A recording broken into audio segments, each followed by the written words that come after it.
Hello, hello, hello. Welcome to Royal Sussex Live. Welcome, one and all. Don't forget to set your clocks back.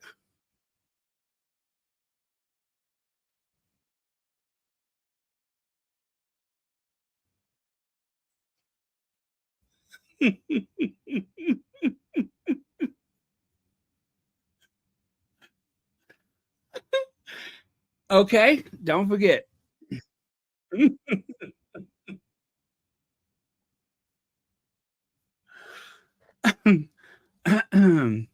Anyway, where was I? Okay, let's get into a little hot gossip. But first of all, we have to go here. This was one of the latest, actually, this is the latest, I should say, um, from Meghan's Instagram. It says, "From our hearts to your home, thank you for being here. You're the sweetest part of what we do." I feel the same way. I feel the exact same way. Um, oh, that is interesting. Did I see that yesterday? I see those crowns. Um, what does that mean? I wonder what the crowns are for. Are those for, I guess those are for memberships, huh? Interesting. Why didn't I see that before?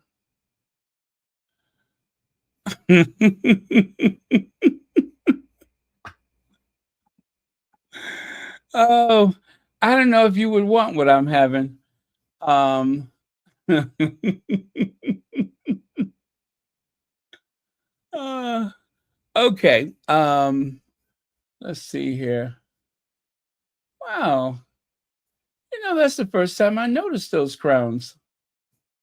Anyway, let me see who was here first. Compton Caligal, thank you so much for being here first. All right. Oh, crowns are based on top three commenters. Oh, okay. That is so weird. I only just noticed that. How long has that been a thing? I have the Stroud. Okay. Anyway, let me continue here. And right here, let me see. Okay, yeah, that's why I have it twice. Meghan posted that. Actually, why do I have that twice? I think she posted it from her. She posted it on one of her Instagram channels, and then she posted it to the other. I think that's how that works. Anyway, in case you couldn't make out what she wrote there, you're beautiful, full stop. Yeah, you are beautiful, full stop, not full stop, full stop. You're beautiful, full stop. Are you serious? For about 2 weeks? That has been a thing for 2 weeks, and I'm only just now noticing that. Oh my goodness. Oh, yes. Okay, so at the top of the chat, I see where top, it says top fans. At least on my screen, it says top fans. And Mary H, Lydia, and Connie Bomber. Connie Bomber has that, but I don't see anyone else has it. But yeah, I see Mary H, Lydia Washington, and Connie Bomber. Are there other people who have it? Huh. I guess not. Well, at least in terms of who's here right now. Oh, Ingrid Sowers has one. Okay. Wowee. 2 weeks, and I've only just now noticed that. Isn't that something?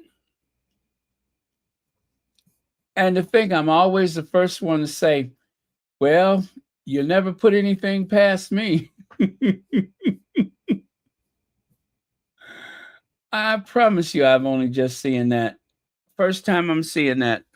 At least I should I say the first time I've noticed that. Well, that is clever. Thank you for sharing that with me. I had no idea. Okay. Let me see. Meghan Markle does so much for her family, but what's Prince Harry up to? Now, y'all know what that's about, don't you? Someone wrote a scathing article claiming that Harry, and they do this every time Meghan has one of her huge moments. They do this every time. You could set your clock by it. They will always have some shady story saying that Harry, in so many words, Harry has nothing to do. Harry sits around the house. And I can recall when they first arrived in Montecito and Harry was doing this job and that job and this job and that job. I was feeling as though he was overstretching himself, right? And I was concerned for him. And as a married couple, well, they're a team. And when you're a team, it's like with basketball. Yeah, uh, one of these days, I'm going to pass the ball to you when I feel it's necessary. That's what the team captain does. And vice versa.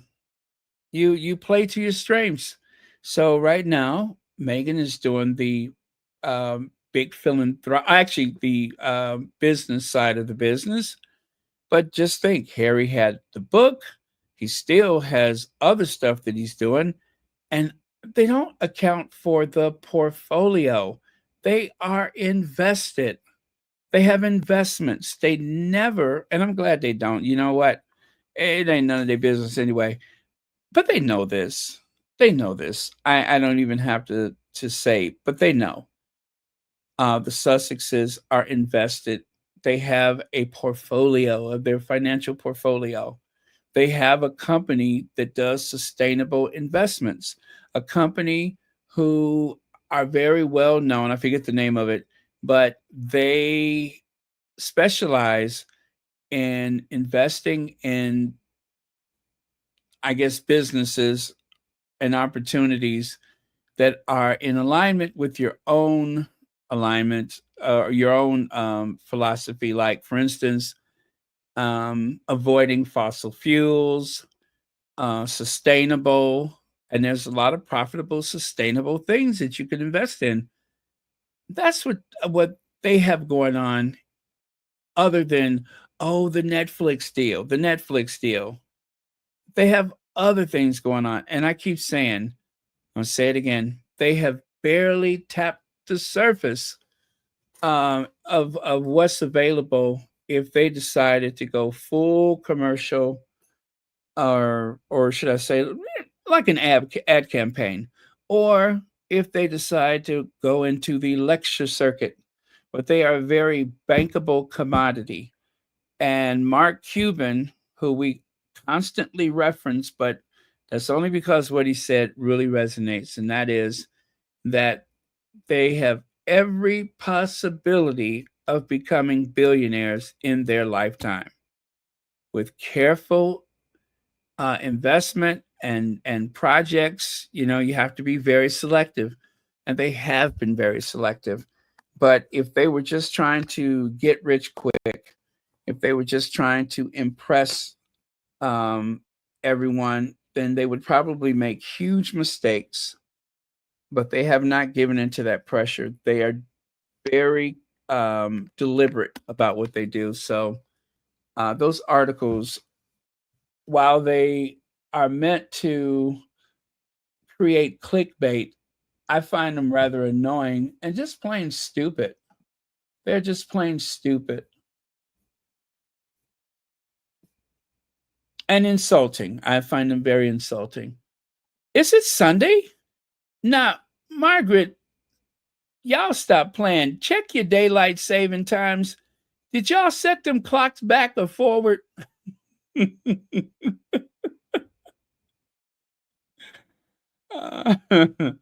I'm just kidding. I'm just kidding. Don't listen to me. You don't, if, listen, nobody do anything to your clocks. I'm just kidding. Um, let's see. Sophia Kazu, is that right? Kazal? Kazal. Thank you so much for the super sticker. And thank you for being here on Royal Sussex. And so, oh, you have a super chat too. Hello, so happy waiting on my first herbal tea, one flour sprinkle, five cookie mix, three crepes, and four apricot preserves. Well, you know what? Congratulations for that huge purchase that you made. And of course,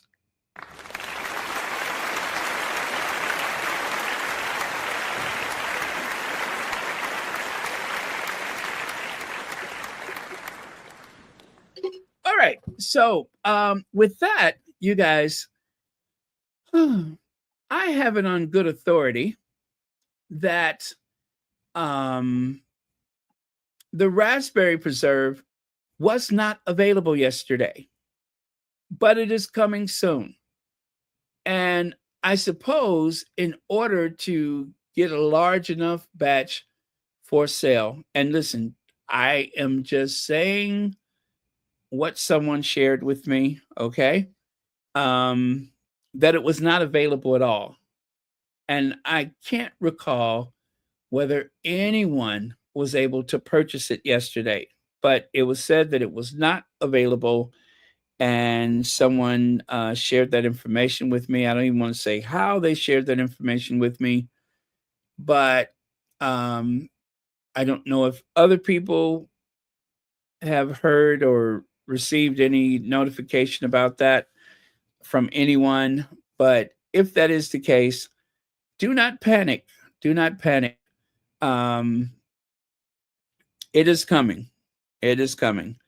We would rather have quality products made in small batches than to have some huge commercial operation with things included in the ingredients that we would never be able to recognize. So, by the way, Sophia, thank you again for the super chat. Um, it is so much better that way, and it will be worth the wait. It will be worth the wait for a bespoke, um, very custom product like that. Not to mention, oh, what is the other word that I'm looking for? They always say. Um, well, anyway, it'll be worth the wait.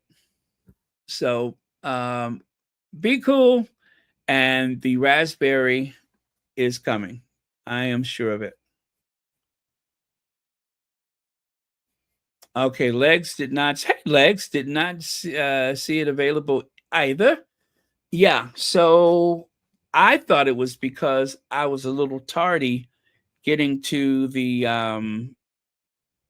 the thing, but apparently it just was not there from what I hear.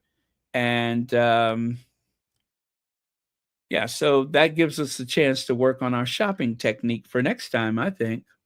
See, it is a chance for us to use our skills to get onto that website. So what I've heard, and I have made a mental note, is that you grab the item and you buy it, you refresh your page, you get back in there, you grab the next item, and you make your purchase, refresh your page, and you get back in there.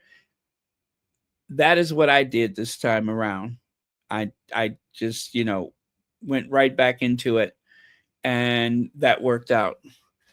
Um there are just so many people that were anxious for these products that even though, and also the other thing that I noticed is that there seemed to be a very large amount.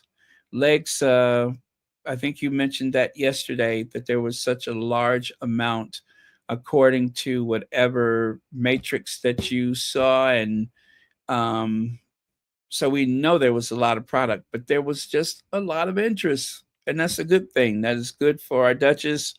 That is good for everyone involved, her partner in business, um, all of that. So I'm glad. I'm glad. And don't ask me why. I feel a little bit better knowing that it was not there and that I didn't miss it. But I love apricot, and I cannot wait for my apricot spread to come. Hazel Jones, top of the morning to you. Didn't see it either. I kept refreshing to see if it would pop up and lost my T's in the oh no. Oh no, I'm so sorry that happened. Oh, I'm sorry that happened. Yeah, well, Hazel, my strategy, well, not my strategy, but what I learned is grab one item at a time, make that purchase, and then refresh and run back. But do those purchases one at a time. The first time around, my whole cart was full of everything I wanted for the first sale. And I just could not make that thing work.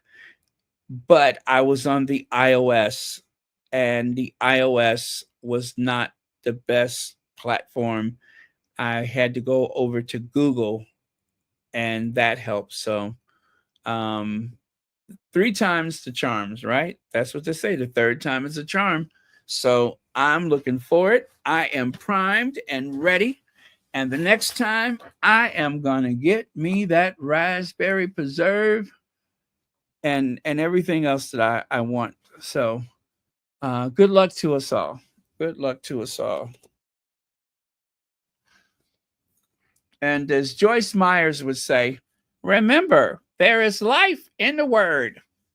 And that's why I'm offering my 3-part cassette series. I haven't done my Joyce Meyer imitation in a long time. Remember, there is life in the word. She was like my favorite televangelist for a while. I thought she was cute. So funny watching her strutting back and forth on that stage. And that's why I'm offering this 3-part DVD cassette series. Hush your mouth. You talk too much. My husband Dave always tells me, you talk too much.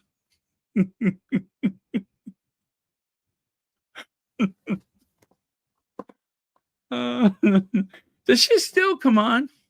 Is Joyce Meyer still a thing? I have not seen her in a while.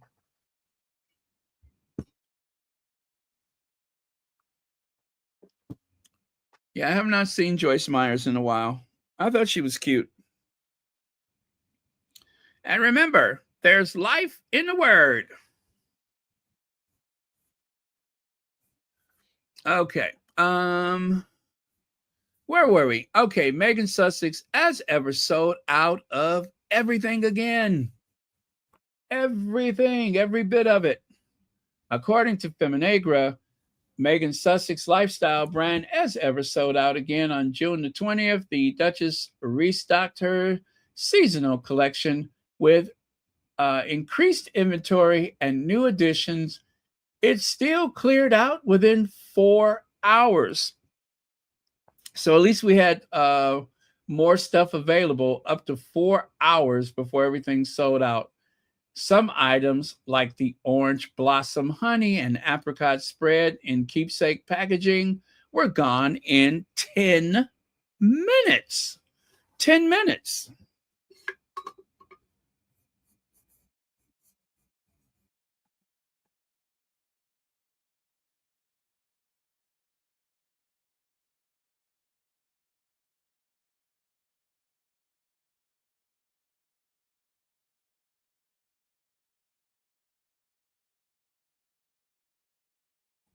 Okay, and it also says this wasn't a surprise for her supporters, it was confirmation.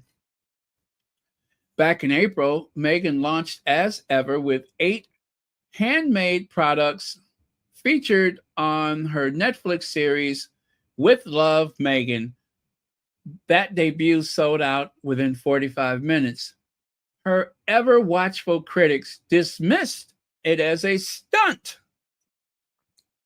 With some accused her of creating fake scarcity, others mocked her branding, packaging, and pricing. They said no one would buy it a second time. Well, they were wrong. They were absolutely wrong. Not only did people buy it, but it sold out again. And of course, the numbers tell the real story. The June restock included returning bestsellers like herbal teas, crepe mix, and flower sprinkles. It also introduced new additions, including the highly anticipated apricot spread and orange blossom honey. According to Meghan herself, the inventory was much more than in April, yet the site still cleared out in a matter of hours. In fact, according to In Style magazine, uh, the June launch had nearly 10 times. You hear that, folks? According to In Style, the June launch had nearly 10 times more inventory than the April debut. Despite that increase, and double the site traffic in all products sold out within 4 hours. 10 times the inventory. Whatever that number was, 10 times the inventory, and it still sold out. In a video shared after the launch, Meghan said on her Instagram, they made way more this time, but everything still sold out fast. She sounded surprised and deeply grateful. Oh, they're talking about the video, right? Remember that? This video right here. That's the one. Yeah, she sounded surprised and deeply grateful. We spent so much time making sure we had so much more inventory. That's why we took the time, and you guys are doing it again. We're nearly sold out on everything, and I can't believe it. Even flower sprinkles, which I knew was going to be the big one again, so that has more inventory than all of it. And that's also about to sell out. So I was looking at my iMessage, and I thought, okay, I love this feature, and I never thought of it like, is it confetti or is it flower sprinkles? Thanks, everybody. Thank you, Meghan. You think she can hear me? Thank you, Meghan. Yeah, she can hear me. Yeah, so that was Meghan expressing her gratitude. Fans documented the sellout in real time across social platforms. Some reported that top items disappeared from their cart before they could complete checkout. Others called it the Meghan effect, referring to her consistent ability to drive massive demand and sell out products instantly. Others shared pride and excitement, though some voiced frustration that as ever products are only available in the United States for now. Only available in the United States for now. Yeah. Well, hopefully, I do feel bad for anyone who lives outside of the U.S. and they're not able to get it because I mean, let's face it, Harry and Meghan have supporters on every continent, and with that type of interest, it is too bad that people can't buy it in other countries. But let's hope that very soon that they'll be able to do something. But I got a feeling that it's just going to take as long as it takes. I don't know if you would describe these products as artisanal, but like I said, some products are just made in much smaller batches. And if Meghan's products were on a shelf in a shop somewhere, even at a chain store, I guess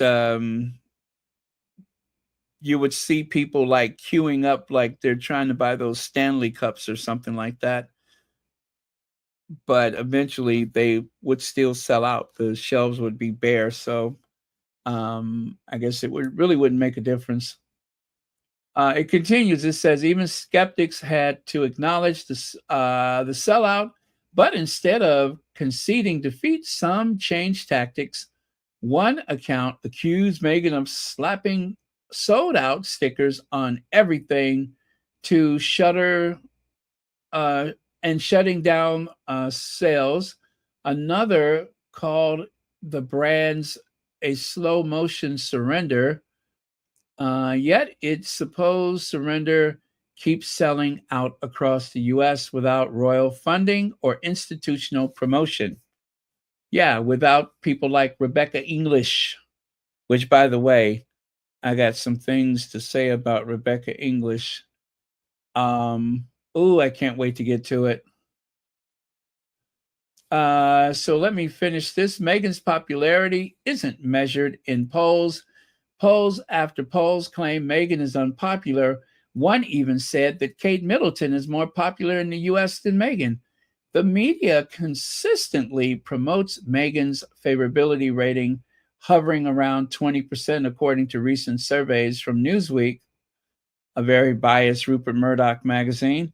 The Daily Beast declared her at an all-time low. Headlines like these have dominated British media for years. But popularity isn't just a poll number.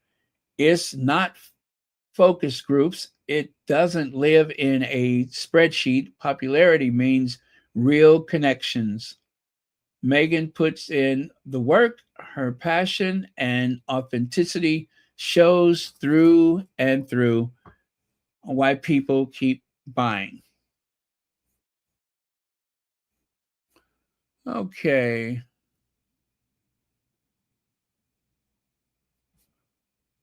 All right. I think I'm going to leave that article there. But if you guys want to read the rest of the article, it is the most recent article about Meghan from Feminagra. Meghan Sussex, as ever, sold out of everything again. And then you can just pick it up from there. But I'm going to move on. Let's see here. Oh, there is the products. Let me see. There was this one. So you have those are the prices right there too. The apricot spread and the keepsake, and of course you can see here everything is sold out. Of course, the raspberry, which is on the bottom all the way to the right side there, that's what I saw was coming soon. I didn't see that it had sold out. It just says coming soon. So let's hope that July the 1st, when the rosé is available, that we can get our raspberry on. Okay. And there you can see exclusive Meghan Markle brand as ever sells out inventory again. Truly overwhelming. And that is the In Style magazine, which I quoted earlier.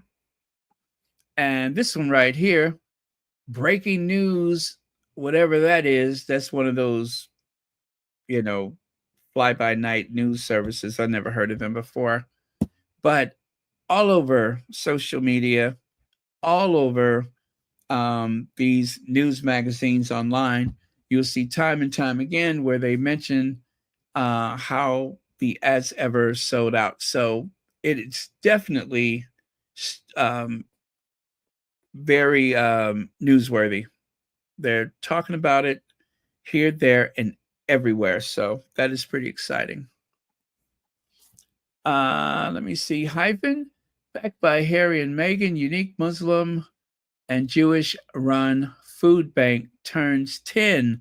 Yes, that is that food bank that the Sussexes have been supporting for some time. Well, they have been around for 10 years, which is very impressive. So congratulations to them. Let me see here.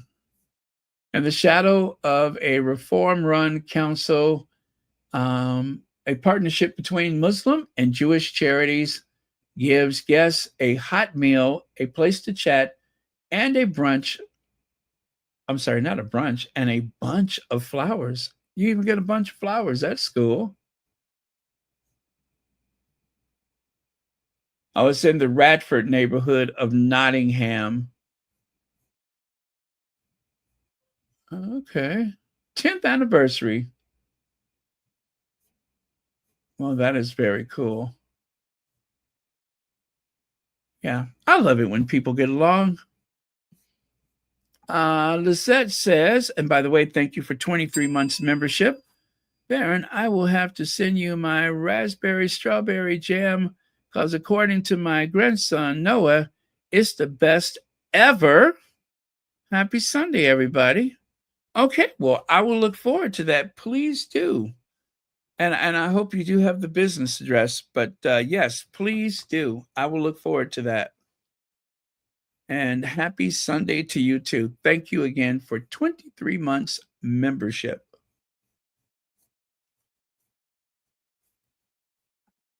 Okay. As ever, cheers, dear. Wishing you a wonderful weekend. You certainly made ours wonderful. I'm sorry about that. We sold out again. Sign up to be the first to order our debut as ever Napa Valley Rosé, July 1st at 8 a.m. Pacific time.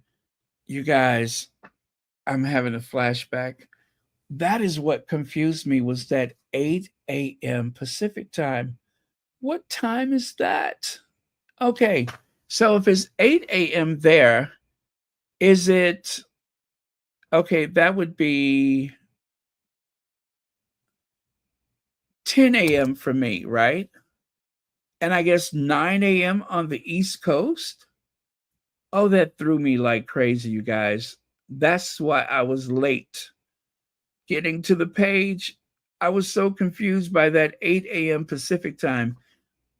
You never hear anyone say 8 a.m. Pacific time.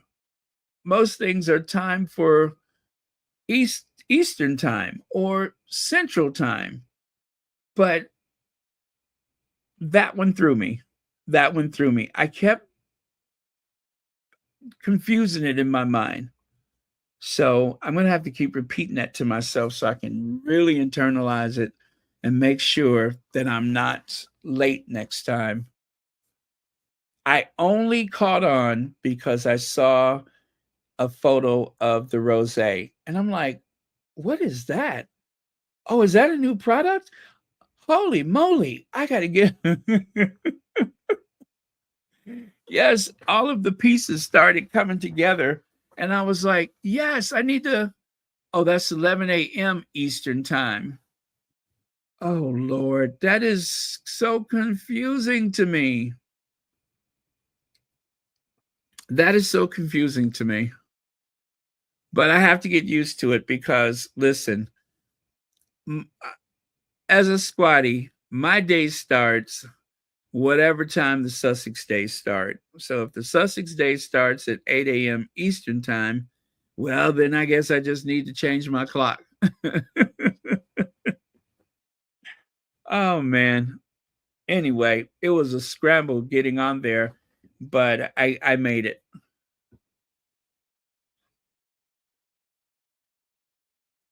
Yes, I got the world clock on my phone. I do. And I use it all the time. But I guess I'm just not used to thinking about the time in California. Well, I better think about it if I want to be successful next time, right? That looks delicious. That looks delicious. I feel like I could reach into the screen, grab one of those glasses, and just taste that delicious rosé rolling across my tongue. All of those delicious notes of like honey and and all the other flavors in the wine. You know how those wine connoisseurs say, "Wow, it has a note of citrus and notes of honey and apple, a slightly smoky taste." You know all that stuff they say. So yeah, I can't wait. First, sniff the top, and then of course, you want to pour it in the glass, and then you hold it up to the light and kind of whirl it around, and you see what kind of legs it has, right? And then finally, you put that nose inside of the glass. Wow, what a nice blossom it has, right? And then you tip that glass back and take a sip, right? And then you want to aerate it on your tongue like this, right? You want to aerate it on your tongue. And that way you can extract all of that flavor on your taste buds. It's just going to dance on your taste buds.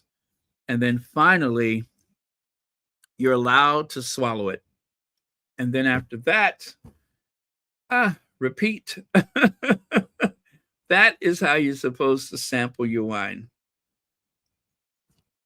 Yeah, I've been around the block before. I know how these things are done. I'm just excited thinking about it. Let's see, what's that? Baron, we all are going to be that day drinking. Yes, absolutely. Absolutely. I tell you, I'm going to light it up like a Christmas tree. I'm going to be higher than the Georgia pine.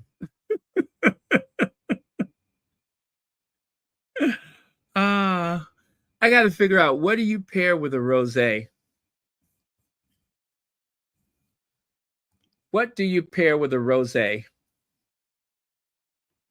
Rosé wine is incredibly versatile and pairs well with a wide range of foods. It complements lighter proteins like white meat and seafood, as well as dishes with fresh herbs and vegetables. Its acidity also makes it a great match for soft cheese like goat cheese or brie. Okay, okay. Get your charcuterie boards ready. Oh, that's going to be exciting. I'm making myself hungry thinking about it. LDSW says, waiting for the as ever rosé, wondering whether Meghan will offer strawberry jam. Waiting for that one too. It's only a matter of time. Artesian cheese crackers will be offered to complement. Oh, I hope so. I hope so. Yes. Yes, maybe that's why we're having a little delay for that, because there's going to be some other stuff offered with it. That is exciting to think about. Thank you very much for your comment. I cannot wait. I am so excited now. You know what else I like is it gives you something to look forward to. And what if after this next run of products, we just wait another couple weeks and we get something else? That would be so cool. So let me see. July the 1st, what day of the week is that? July the 1st is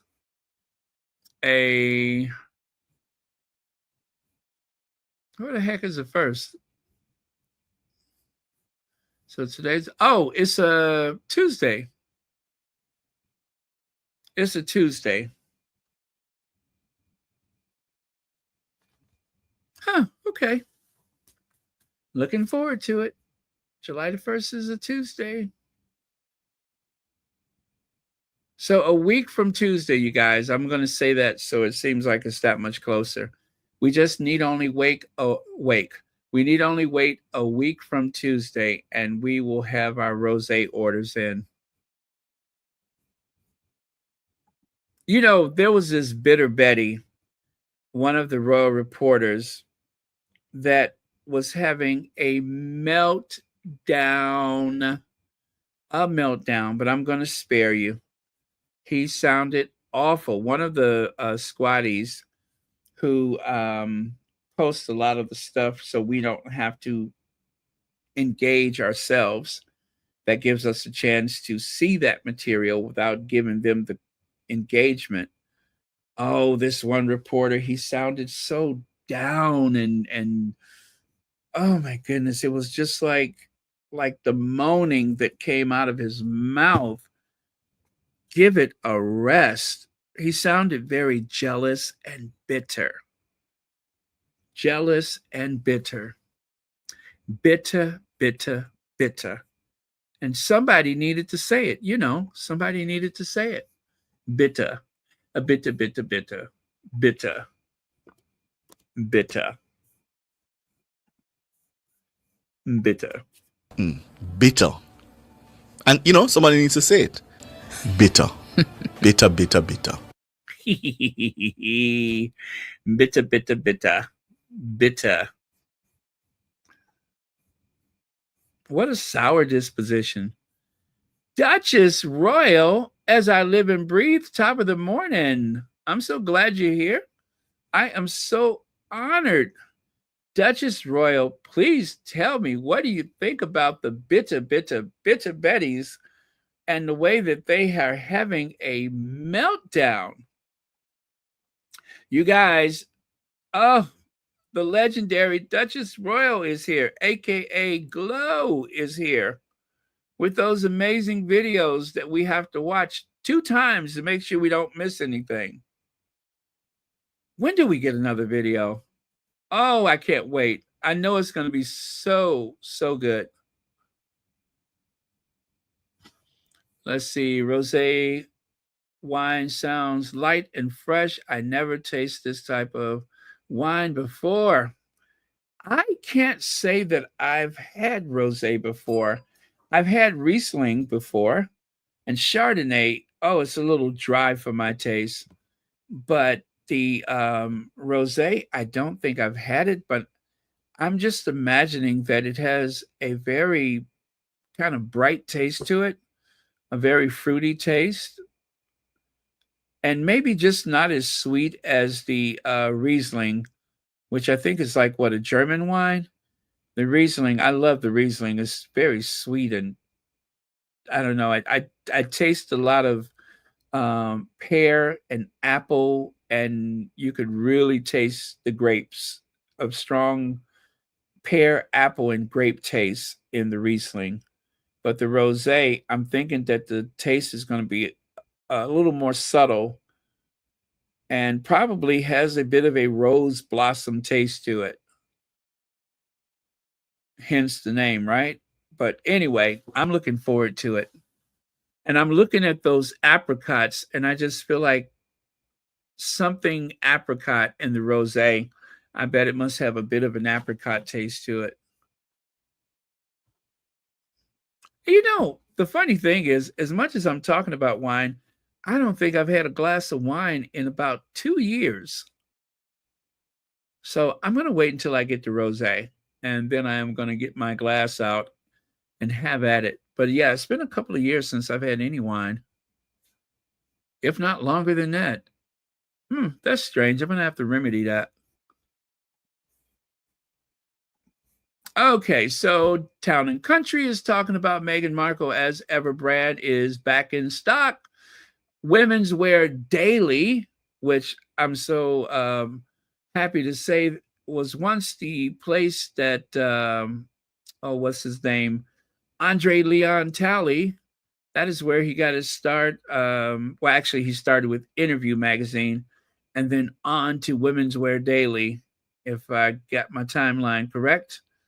And then eventually Vogue, Ebony magazine, and Vogue again. And I think he did some pieces in other places. But yeah, Women's Wear Daily. I didn't know that it was such a big deal until I heard Andre Leon Talley talk about it but I guess back in the day, it was a pretty big deal. So Meghan Markle expands as ever brand with first rosé and new summer treats. You better know it. Now, there is Daniel Martin. Y'all remember Daniel Martin, makeup artist extraordinaire as well. I think you can say he's an entrepreneur. Oh, they're in great pain. Yes, they are. I can hear them moaning all the way over here. I can hear them moaning all the way over here. Oh, by the way, I got to put your link up there, don't I? I got to put your link up there. Oh, Lydia, I should have known you had already got it out for me. Thank you so much. Let me post that up there at the top.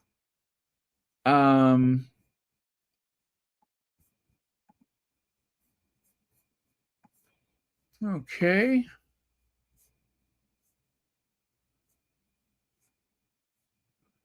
Okay, Duchess Royal. All right. Thank you so much, Lydia Washington. And you guys, you know what I'm going to say. Make sure you like, subscribe, and share.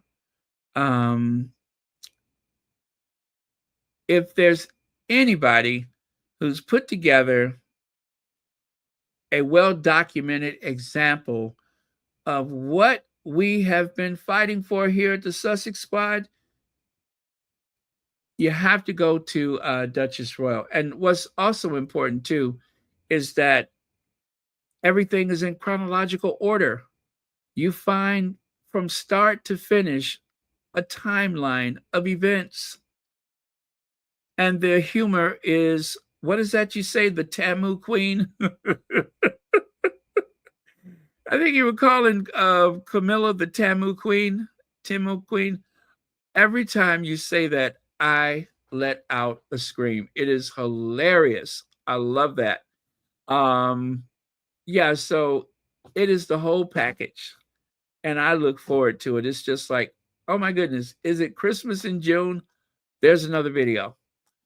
Let's see. Lisette says, nothing beats the taste of anything rosé.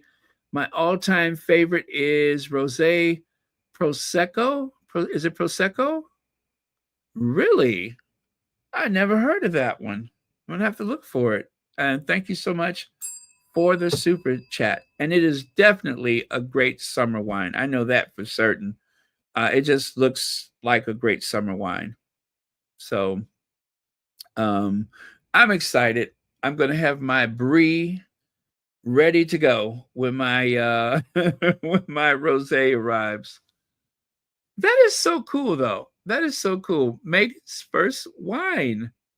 Meghan's first wine. And just think of the pleasure of going to the wine country and sampling all of those delicious wines.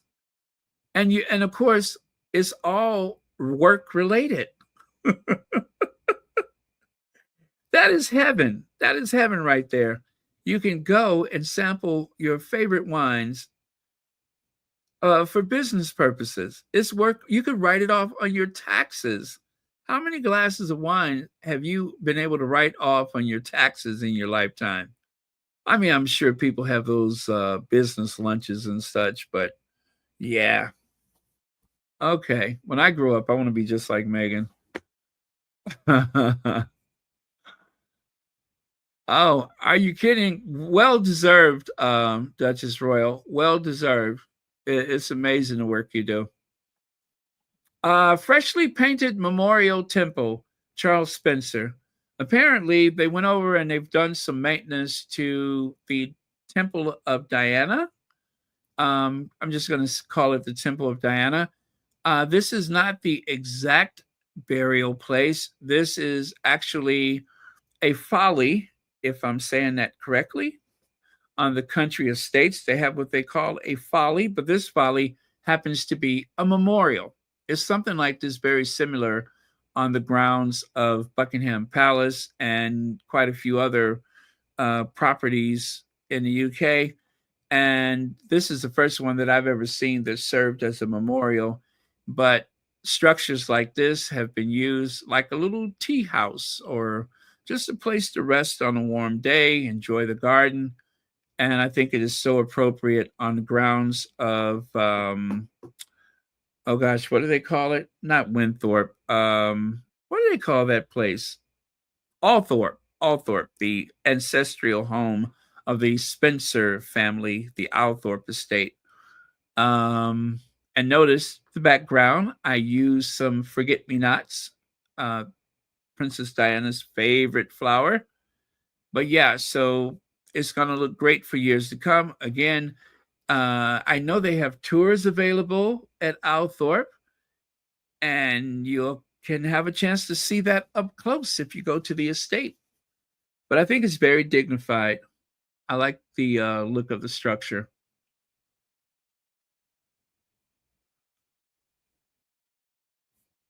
No matter what Meghan does, that trash family and their racist hyenas always have something negative to say.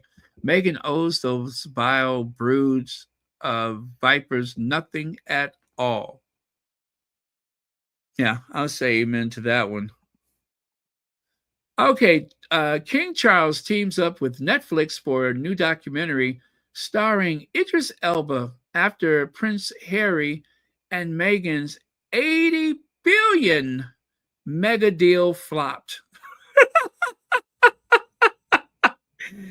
Who wrote this article? Whoever wrote this article has obviously been consuming something a little stronger than a rosé. That whoever wrote this article must have been drinking Night Train or Old Granddad or something, or rubbing alcohol. Yeah, whoever wrote this must have been drinking rubbing alcohol, because this is way out of proportion, isn't it? Now, listen, if that were the case, I would be very happy. But this big sloppy mess says that the 80 billion pound mega deal flopped. Well, that would be news to the Sussexes. 80 billion pounds. You know, I knew they were successful, but I had no idea that they were being paid by Netflix a whopping 80 billion pounds. Jeez Louise. That has got to be news to the Sussexes too. This just goes to show you how much the Sussexes are renting space for free in the minds, in the hearts and minds of some of those so-called royal reporters. They're not doing well. This really begs the question, are y'all okay? Hey, y'all okay over there? Let me see. Vivi Mac, thank you so much for the super sticker. And as always, thank you for watching Royal Sussex. 80 billion pounds. And it was a flop. If you can pay me 80 billion pounds to flop, I'll take that. I will take that. And you can say all the terrible things about how much I lack talent and focus, how many people have come and gone from the organization. Oh, I want you to criticize me. Just don't give me a day's rest, but give me that 80 billion pound mega deal. I mean, if you're going to flop, you might as well flop at the rate of 80 billion pounds. That makes sense. Anybody would fail for that kind of money. I know I would. But I hate to tell y'all this, but according to the Daily Fail, fortunes have rised and fortunes have failed. So those fortunes have arisen, but Whatever the Daily Mail giveth, the Daily Fail, owned by Lord Nappyhead, the racially ambiguous owner. Lord Nappyhead taketh away. What do I mean by that? Well, once a phone call was made, it turned into this. King Charles teams up with Netflix for a new documentary starring Idris Elba after Prince Harry and Meghan's multi-million-pound mega deal flopped. Oh Lord, they done took their money away. They done took their money away. Yep, they have taken their money. 1 minute, you have 80 billion pounds, and the next thing you know, you just have a multi-million-pound mega deal that flopped. It's almost like watching an episode of Dynasty or Dynasty. One day you're a millionaire, the next day you're a pauper, and by the end of the season, you get it all back again. Such is the nighttime soap opera. Well, I guess that comes as news to the Sussexes too. But really, seriously though, this just goes to show you evidence of how the Sussexes are just laying on their minds, renting space for free in their heads. All they think about is how much money they got. So, as I said, who wrote this article?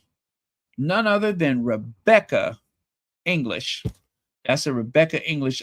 But before I talk about Rebecca English, you guys, is it just me, or is Charles trying to show off a little swag? Do you think that Idris Elba is having some kind of effect on him? Look at how Charles walking with that swag, like, hey, check out that crazy beat. Wow, check out that crazy beat. Remember when he was breakdancing? Oh man, check out that crazy beat. Oh, Camilla, check out that crazy beat. Look at me, Camilla. I'm black. I'm walking like Idris. Look at him. Trying to walk like Idris Elba. Kind of dipping one shoulder, trying to pimp his way on up there. Look at him. Look at Charles looking like some old pimp. They say it's getting hard out here for a pimp. Just look at Charles. Hey, check it out, Camilla. Look at me. I'm black. I'm Idris Elba. Did he practice that? I wonder if he practiced that walk. Wow, this is crazy. Check it out. I'm cool.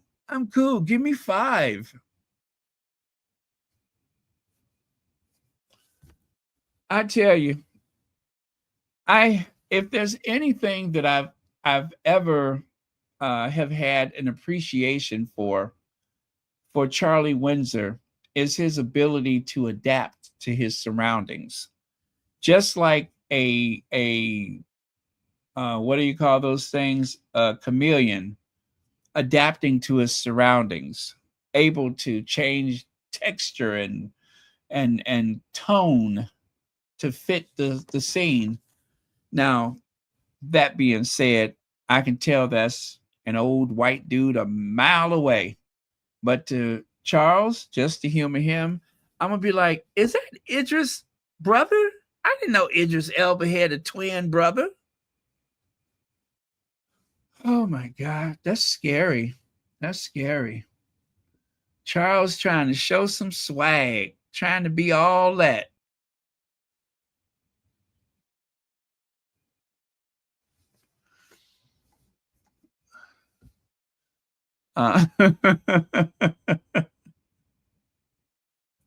Exactly. I guess he likes his black people when they're not related to him, when they're not part of the family tree. That's the only ones he approve of. Oh, yes. Oh, this is going to be agony. If Idris is lucky, he can make it on the list for Christmas. Don't they do the list twice a year? I hope he gets it soon, because I don't want to see that man humiliate himself walking around old Charlie Windsor day after day. Oh, I can't stand it. I was so embarrassed for David Beckham. I was so embarrassed, and I just don't want to go through that embarrassment again.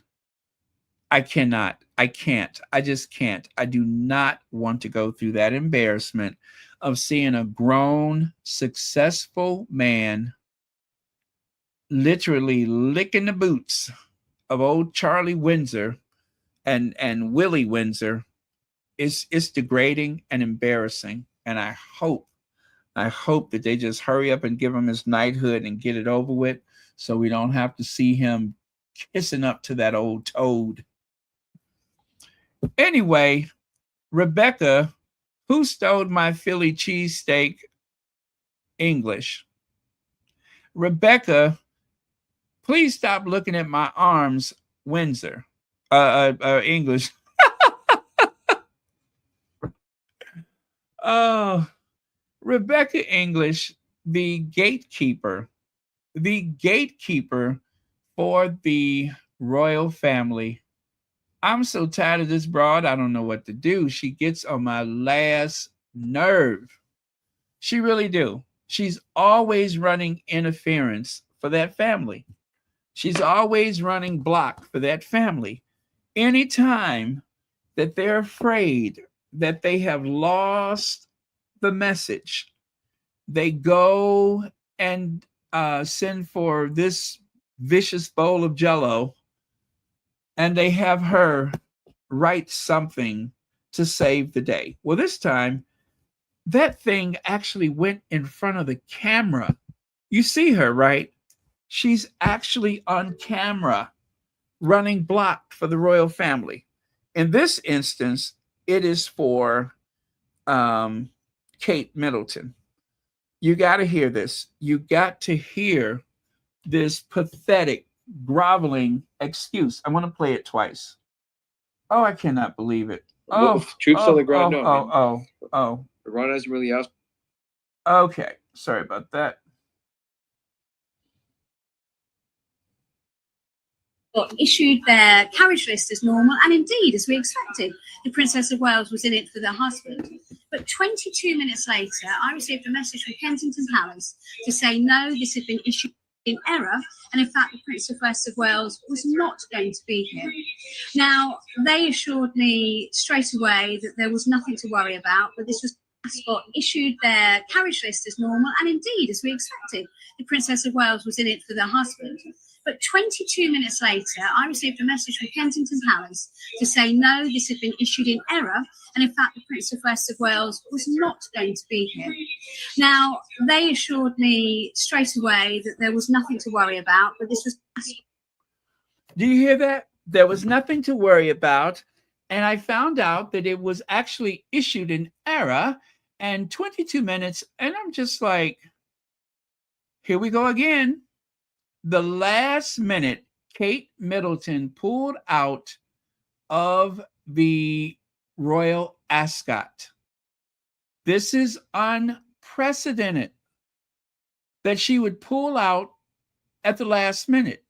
The same way that Willie pulled out of King Constantine's memorial service 15 minutes before start time.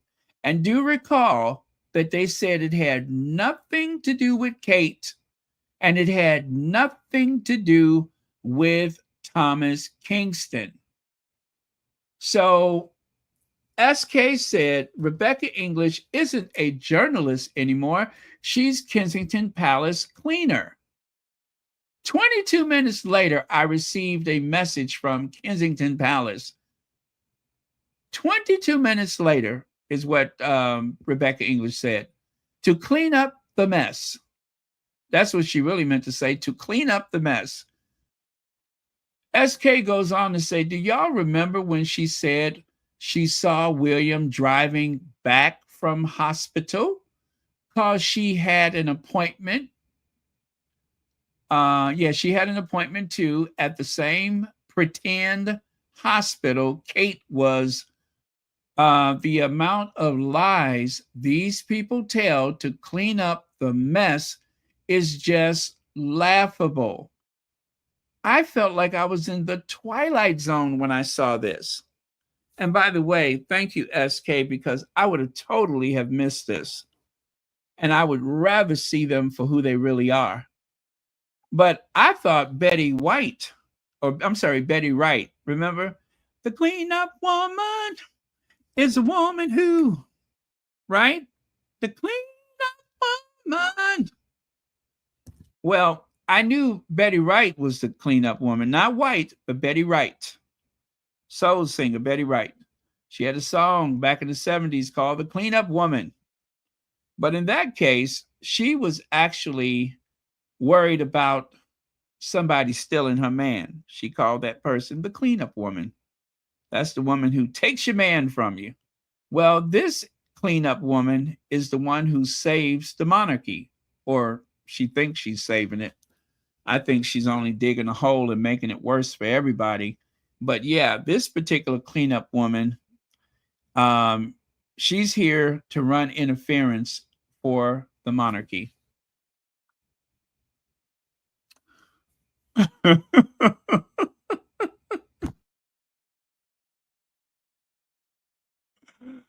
Oh, she looks a mess. For all the work that she does, she should have better clothes. She really should, because she is doing such a service for that family. They should dress her accordingly. They really should dress her accordingly. But she don't have enough sense to ask for more money. She don't have enough sense. And really, it looks like she raided a Sophie Wessex closet. That looks like a Sophie Wessex original. It really does. So let's go take a little step down memory lane, right? We're going to go from cleanup woman to back down memory lane. We're going to go down memory lane. Rebecca English. For what it's worth, I understand it was mistakenly said that the Princess of Wales was coming tonight. She was never scheduled to be, apparently, childcare, I suspect.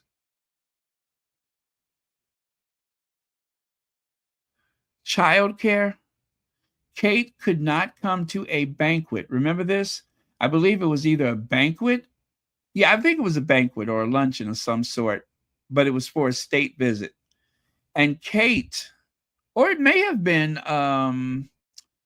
was this the night that she did not have the opportunity to wear a tiara? You know, I forgot the date that this happened, but I'd saved this receipt, but I forgot the date. Okay. And I should have looked at that before I put it on my slide. But this was either a state banquet or a state dinner, and Kate was not there. And the exact same thing happened. Rebecca English led the pack of reporters by reporting that she was never supposed to be there. I don't believe it.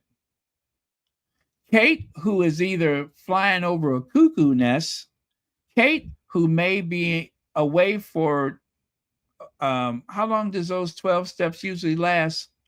I'm not saying she's in a 12 step. I'm just saying she's usually gone long enough to be in a 12 step for the lawyers that's listening. I'm not saying that she's in a 12 step program, but her absence, the period of time that she's absent, parallels that of a 12 step. Okay? Okay. Just so we're clear. Yeah, but she is capable of stepping away from public life whenever she chooses to for long periods of time. And this may be one of them. She's scarcely done any work, but still had possibly 3 ski trips this year. But for whatever reason, she could not make herself available at the Royal Ascot. Enters Rebecca English to tell us that it was a mistake, that she wasn't supposed to be there anyway. And this was a mistake. There's so many mistakes in Will and Kate's schedule, more mistakes than you could shake a stick at. How about this? So, Not My King says, I guess a heartfelt 90-second video could not be dealt with entirely by the 60 staff members. In other words, instead of Kate doing, let's say, a Zoom call or some little video to submit to a charity, she decides that a letter is much better. A letter. Yeah, this was to remind you that she's a working royal. This letter was only deemed newsworthy because it was a way of inserting Kate's name into the news cycle, especially at a time when Meghan has a new products coming out. You get what I'm saying? They wanted to make sure that Kate somehow could attempt to dominate the news cycle again. I don't even know what the letter says. I don't really care what it says. I know it's addressed to some charity, but it was just a way to keep her name out there. Just like these strange absences have the ability to bring some very minor interest into a mini Where's Kate campaign. I mean, after all, it worked in 2024, didn't it? Well, we all know where Kate is. She's trying to find balance. Just like in that famous photo of her where she couldn't seem to figure out which direction her feet are supposed to go. She's trying to find balance. The unbalanced woman is trying to find balance. Now remember, Kate, I'm in remission. That's what the mirror said. Rebecca English says, why Kate needs to put her family, not the family, first in 2025. As Princess stoically returns to royal duties, Rebecca English reveals her plans for the year ahead and why her health and children will come first.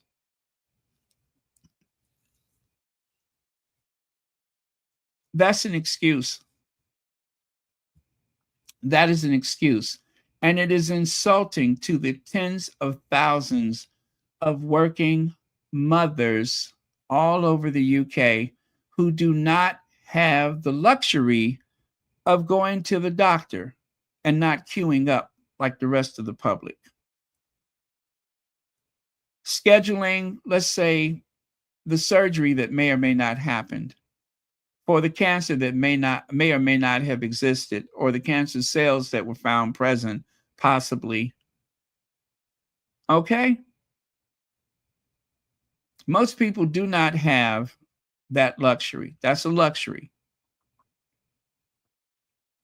And then, of course, after whatever medical procedures, you can retreat back to one of your several homes where you can pick and choose the days that you are able to be seen in public, because 172 days for what has been reported as precancer cells was not enough.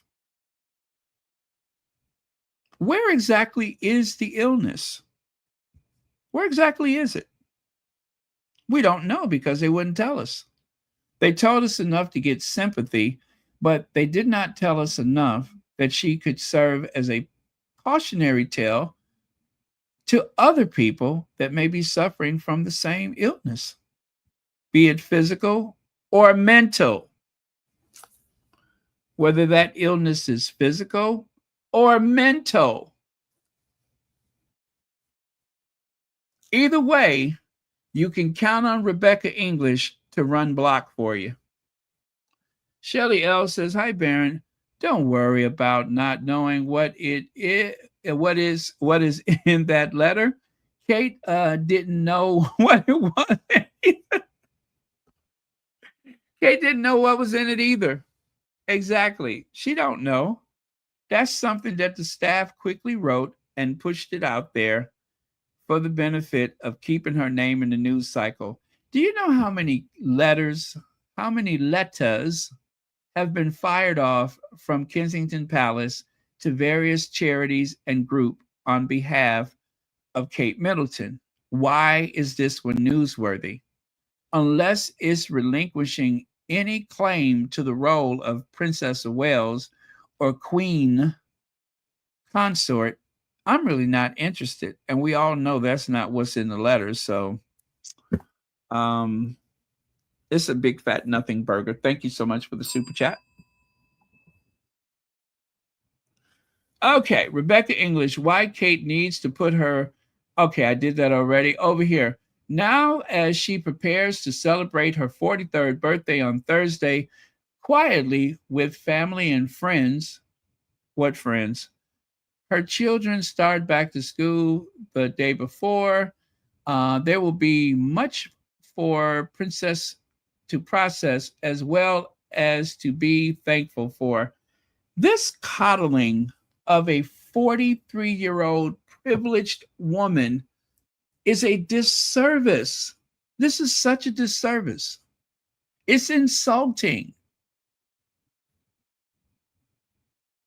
Now, she's got enough energy because, as they said, she's returned to school drop-off, attending sport fixtures, taking the children to play dates and tennis lessons, and even going back to the gym to build up her strength. Remember this? She gets out more than I do. And it will no doubt be of comfort to know how universally popular she remains, despite her enforced absence from public life for much of last year.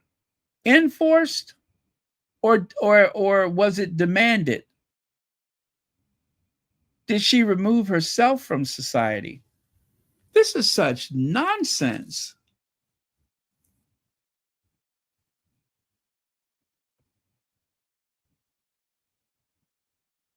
However, her ordeal over the past 12 months has also inspired Catherine and, of course, William to steer a new course, I understand, in 2025 and beyond, one that puts greater emphasis on balancing the importance of their family with the family. You see what she's doing there? Meaning her family, her children, and Baltimore, and the royal family. Instead of saying firm, she's just using family again as a substitute. But listen, you see the word that sticks out? Do you guys see what word kind of jumps out at you here? One that puts greater emphasis on balancing the importance of their family. Balancing. She's looking for balance. Do you think Kate actually said, I'm looking for balance? Do you think that the courtiers were saying to Rebecca English or whatever source or insider, well, you know, she's actually looking for balance? That didn't happen. What happened was they told somebody in the media, let's just say for the sake of conversation, Rebecca English, not necessarily Rebecca English, to fix this so that people won't think she's lazy. So Rebecca English came up with this word salad that you see on the screen, and all was forgiven. Gaslighting insiders' withering verdict on Harry's truce ending broadside as they tell Rebecca English of King's pain and that the royals will now never forgive him. That was May the 2nd. And of course, she tweets, it's worth noting has been confirmed the Prince of Wales' absence from the. Oh, you know what? This is from this is a whole different thing. It's worth noting. It has been confirmed. The Prince of Wales' absence from the memorial for King Constantine today for a personal matter was not connected to the news of Mr. Kingston's death. Now, that was from the royal reporters. Y'all remember this. 4 of the more notable royal reporters, royal rodents, all pretty much said the same thing. It's not about King Constantine. It was a personal matter. And yet, other royal reporters said, this is so unusual that a senior member of the royal family would pull out 15 minutes before the start of the function. Whatever function, it just doesn't happen. But don't worry, Rebecca English will clean it up, right? She's a cleanup woman. She'll clean it up. And you can rest assured that on their Snapchat or WhatsApp group or however they communicate, 4 reporters all said the same thing. See, this is why they don't like the Sussex Squad, because of our incredible ability to recall BS, to scream BS. Let me demonstrate.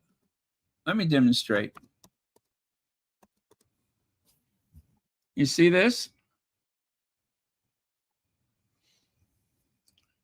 This is all 4 names you've heard. Richard Eden, Kate Manzi, Rebecca English, Roy Anika.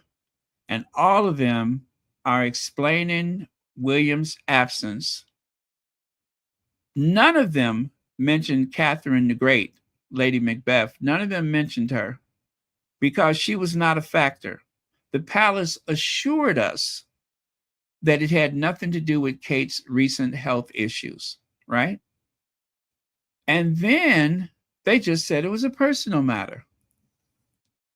Nobody asked about Thomas Kingston. We wouldn't have been thinking about it.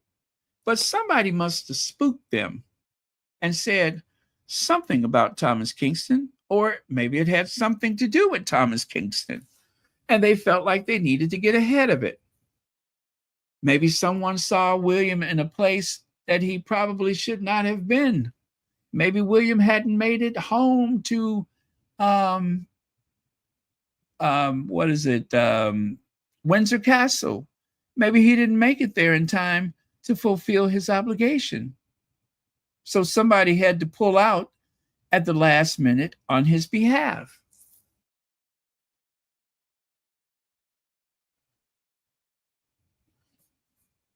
Maybe that's what happened. Either way, the Sussex Squad always keeps receipts.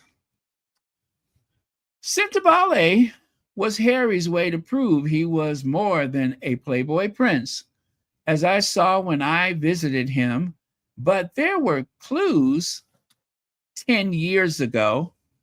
10 years ago, she saw clues that things weren't right. This will be a humiliating setback, says Rebecca English. I mean, there she is 10 years ago, or about 80 pounds ago, standing there with Prince Harry wearing his Scintillale polo shirt. Obviously, there's been a fundraiser, and there she is in the thick of it. And I guess she must have made a note at the time that all things were not what they were supposed to be. Most people would say Scintillale was an incredibly successful charity. And the problems didn't come along until that fake doctor showed up, right? That's when the problem started. is when somebody was, trying to go in the cookie jar. That's when the problem started. Very interesting. When you gaze into those suspicious, ratty looking eyes, and you gaze at that big, wide face and that bouffant hair, you would expect someone with a little more of a gracious disposition. But no, that face that is filling up your monitor, that's Rebecca English. She's there to protect the monarchy. She has no objectivity. She doesn't pretend. She's not there to inform us. The only thing that is important is that she does exactly what she's told, and that is to run interference for the royal family, to make sure that nothing sticks. And if that means that you go in front of the camera with that god-awful dog of a dress at the royal ascot with that ridiculous hat, then you do it. You do it. You do as you're told. Mouthpiece.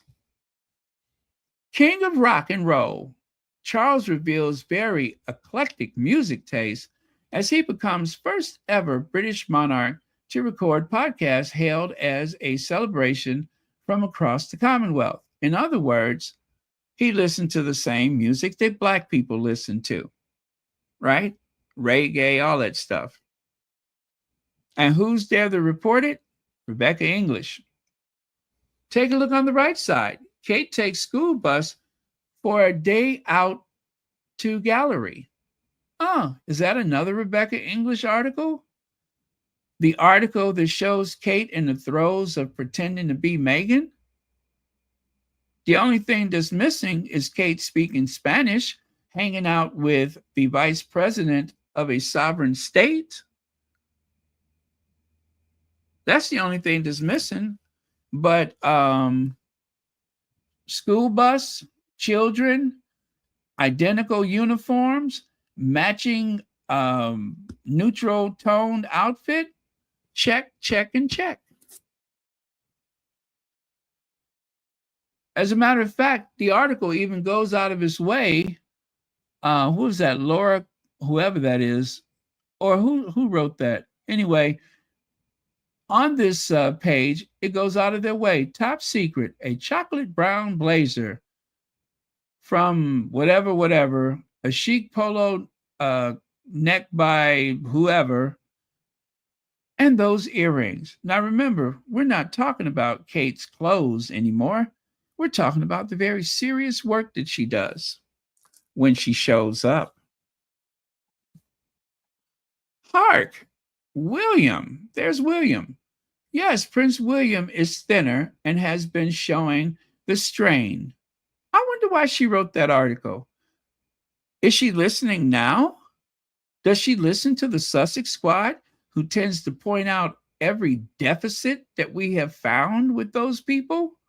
Because something told her, oh my God, I better hurry up and write an article to explain why William looks like he's been hit with an ugly stick.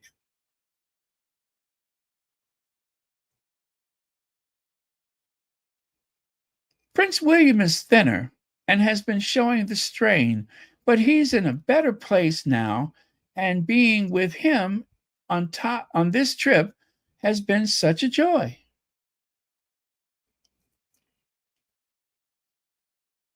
At time of crisis, you draw your loved ones closer, which explains why the Prince of Wales hasn't left his family to go abroad since December last year. He hasn't left his family to go abroad because he almost lost half the Commonwealth. You think they forgot what happened when they went to Jamaica?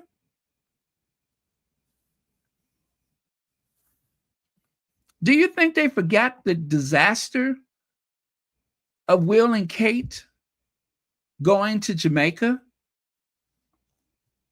Y'all, let me tell you something. William has gone abroad, but he has not gone abroad to represent that kingdom or his father in a long time. The last thing he's done was to go to Notre Dame, right? That's pretty easy. And to go to the Pope's funeral. And of course, that service for the new Pope. And that was only because they absolutely positively needed him. But let's think about some of the places that he didn't go, like King Constantine's funeral or King Constantine's memorial service. They had to send Anne in his place. Had he gone away for 28 days? Did it take him 28 days to walk 12 steps? Why exactly has he not been showing up? Why has he been derelict of his duty? I want to know. Prince William has revealed he missed the Paris Olympics because he did not want to bring the pandemic home to wife Kate as she's underwent chemotherapy. He was speaking to swimmers at a community pool to highlight their Royal Foundation work to boost access to whatever that is. Now, you all know that's a bunch of hooey. That is a bunch of nonsense. William had gone to another sports event. There was no mention of some outbreak at the Paris Olympics. There was no mention of it. William is not that thoughtful to plan ahead. He did not go because he did not want to go. Plain and simple. But leave it to this huge obstruction, this one woman traffic barrier, leave it to her to find some excuse for William to not be there. I bet he doesn't even know what the excuse was. He just didn't go, and they fixed it for him. Something like this is not really newsworthy. But in case somebody wants to make a big deal out of it, they hurry up and send someone out there. There should be a press secretary, not a whisper in the halls of Kensington Palace, not a source, not someone close to William, but just the press secretary to put out an official statement saying that something else come up. But they can't do that because people will start to ask questions like what? Like he just didn't feel like going. William was all over the place. Kate was not in any more danger of William going to the Olympics than any place else he went to. And we're just assuming they live in the same house.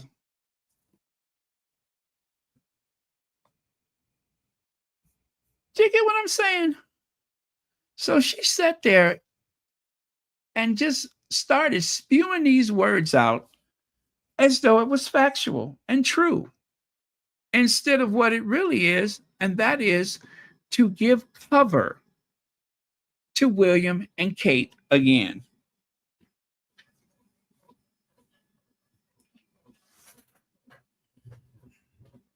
You wait, I got more.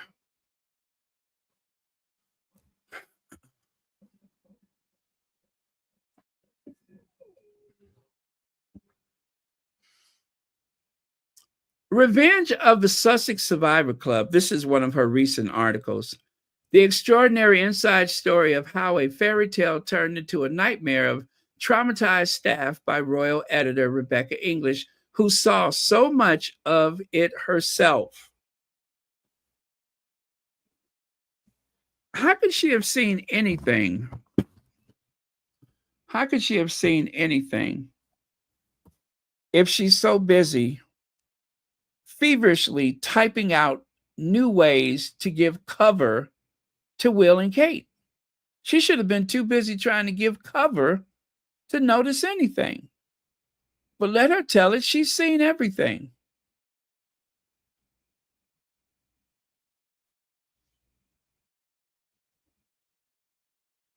How do you see past those hideous dresses? I'll never know.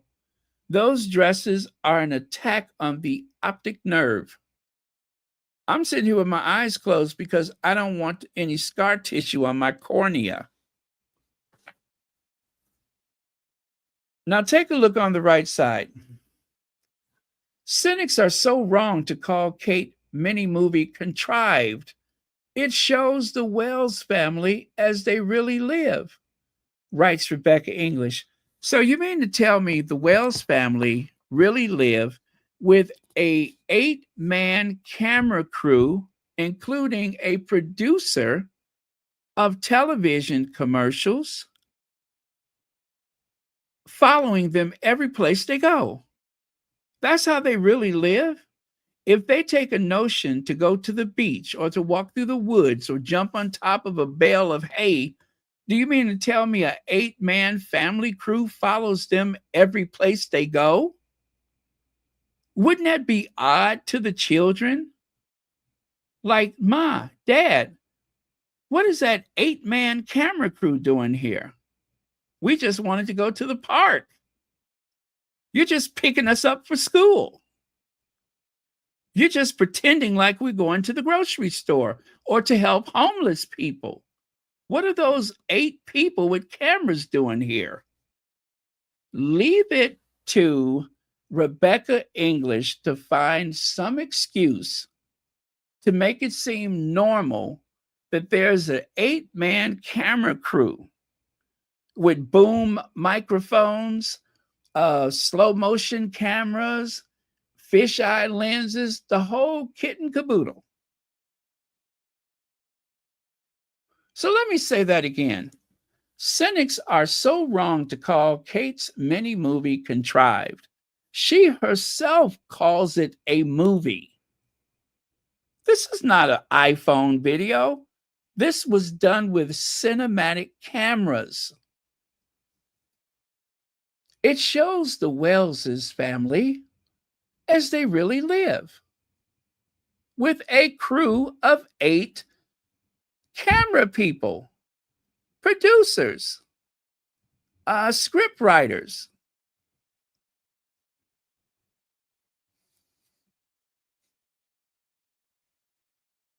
No wonder her hands are so big. She'd probably be rubbing her hands together trying to think of something to say.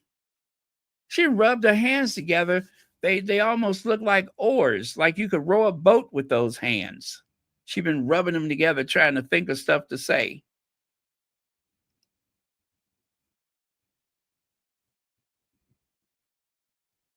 There's nothing realistic about that. It is contrived. And cynics are right. And get this, most of the cynicism came from other royal reporters. It came from what are supposed to be supporters of the royal family. They were the ones who started ringing the alarm bells. This looks ridiculous. It looks like an herbal essence commercial. And you know what I said? I said, gosh, this looks as fresh as a summer's eve. To me, it looks like a hygiene commercial, a feminine hygiene commercial.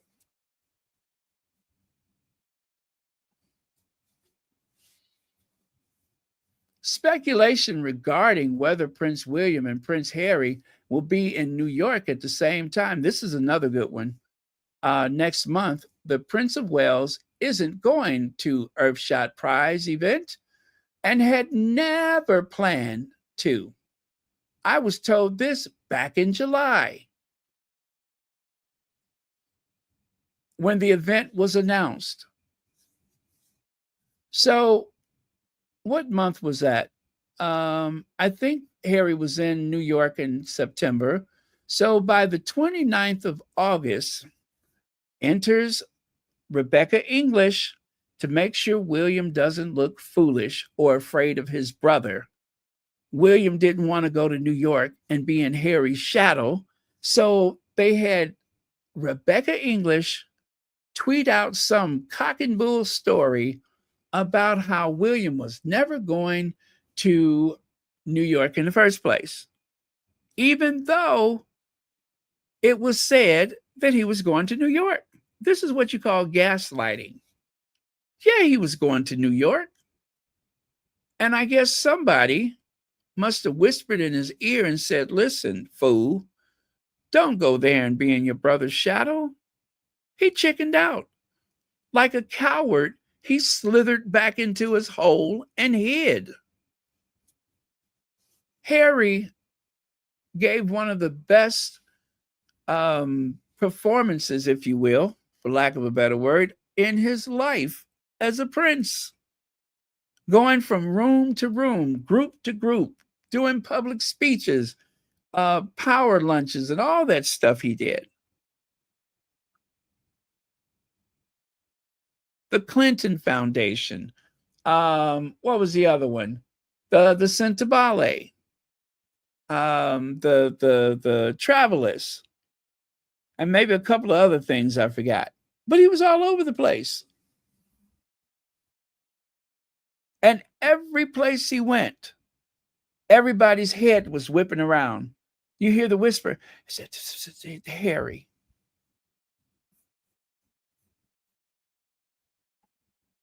And every place he went, it was like Moses parting the Red Sea. He walked into the room. Everybody was excited. And William knew he could not compete. And then she follows up because she didn't think that took. So if you look at the bottom, for what it's worth, Prince William went last year, but not the year before. It really depends on his diary and commitments year to year. No, it depends on whether his brother is going to be there. That's what decides whether he's going to go.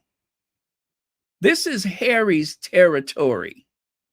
Now, New York is big enough for the both of them, but then again, it isn't. Because if the both of them include Harry, then it's not big enough because William would have suffered in his shadow, and he knows it. But enters Becky the Blob. Once again, Becky the Blob. I could say that because she was a blob back then. Enters Becky the Blob with not just one, but two explanations on the same day of why William did not go to New York. He could have simply just pulled out, as he always does, and it would have been nothing else said about it. But because of the panic, because the palace panicked, they had the gatekeeper run block again.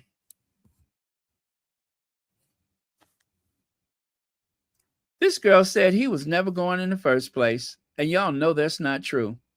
He was supposed to be there. He was always supposed to be there. He was supposed to be there until he wasn't.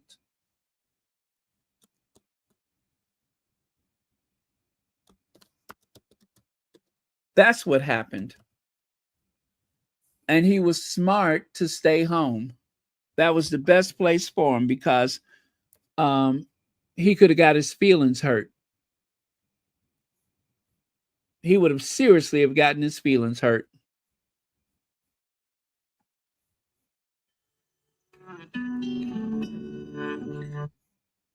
So he did the right thing.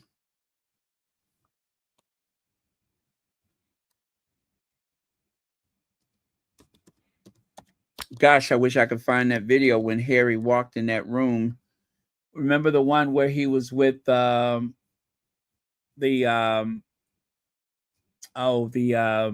Prince Cecil and his family in New York? I don't think Prince Cecil was there. But anyway, that's what I'm talking about. Harry owned New York that time. He owned it. And everybody knows it. Prince William stayed home to save face and no other reason. Very wise, if you ask me. lest he should embarrass himself.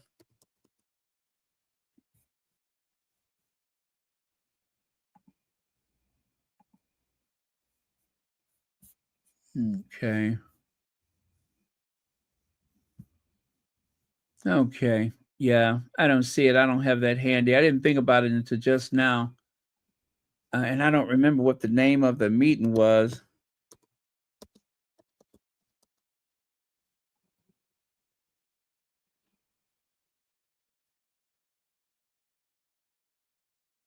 Okay, but no matter.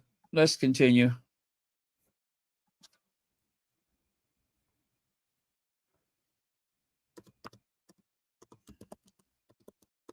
And don't worry, I got more. I'm just warming up.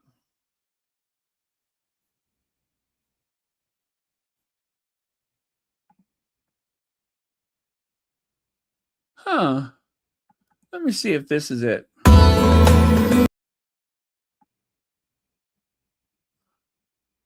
Yes, yes, yes. That's what I was looking for. Oh, you guys, watch this. Wait, is this when he enters the room? Ah, yes, it is. Yes, it is. Okay. Excited murmurs swept through the small crowd.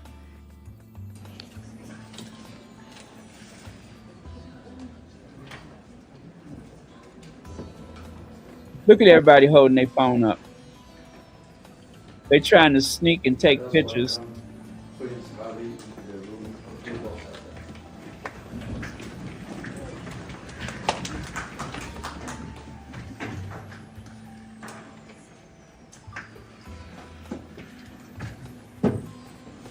See how respectful he was when he walked in? He quickly embraced King Letzi III as he... Look at that. Wait, I think he bowed his head to the king.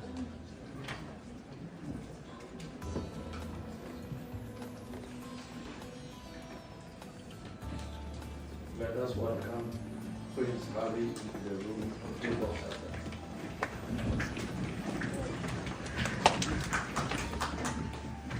See there, he did his bow, kind of got blocked, but you guys, Harry owned that week. He owned it. Oh, wait. Let me do this one, which focuses on sustainable tourism.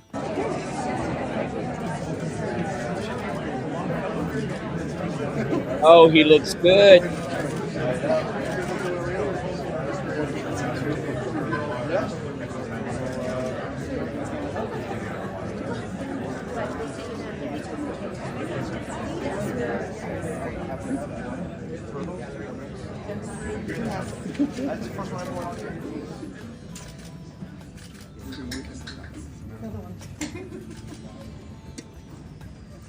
And don't forget, that was also Harry's birthday. That was Harry's birthday that particular day. And they wished him happy birthday in that room. But yeah, that was such an impressive week when Harry was in New York for the United Nations. Yep. Oh my God. I haven't seen that. You guys know I'm sitting here with goosebumps, right? Okay, let me get back to Becky the Blob. Let me see. Why Kate's year has been tougher than anyone realized and why she's starting to glow again. So, on the one hand, Rebecca English will tell you, wait, a matter of fact, she doesn't even have to go from one hand to the other. You see the size of those hands? So, let me say that again. Look at the size of them hands. You know, I was about to say, on the one hand, Rebecca English, such and such, and on the other hand, but I forgot how big her hands are. So let me say that again. Why Kate's year has been tougher than anyone realized, and why she's starting to glow again. Well, on one finger,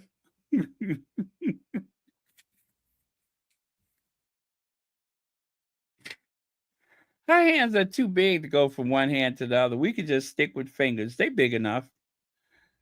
Anyway, I forgot what I was going to say. Let me just keep going. Looking tanned and relaxed and surprised, video appearance by the prince and princess. Now listen, you guys, where do they get that from? Looking tan. You know where that comes from, right? Because we're always saying that about Harry and Meghan. And because we're always saying that about Harry and Meghan, of course, the Royal Rota has to keep working that into the conversation about Will and Kate. Y'all know we can't have anything. And then take a look there. Princess of Wales reveals emotional update about her good days and bad days. Now, when she wrote this, that's because Kate needed to take some time away. And so that people won't ask questions, it's important for Rebecca English to remind people that Kate has her good days and bad days, right? That's the only reason why she did that.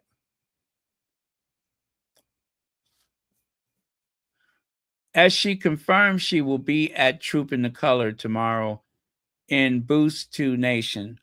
Oh, you know what? I'm sorry, I take that back.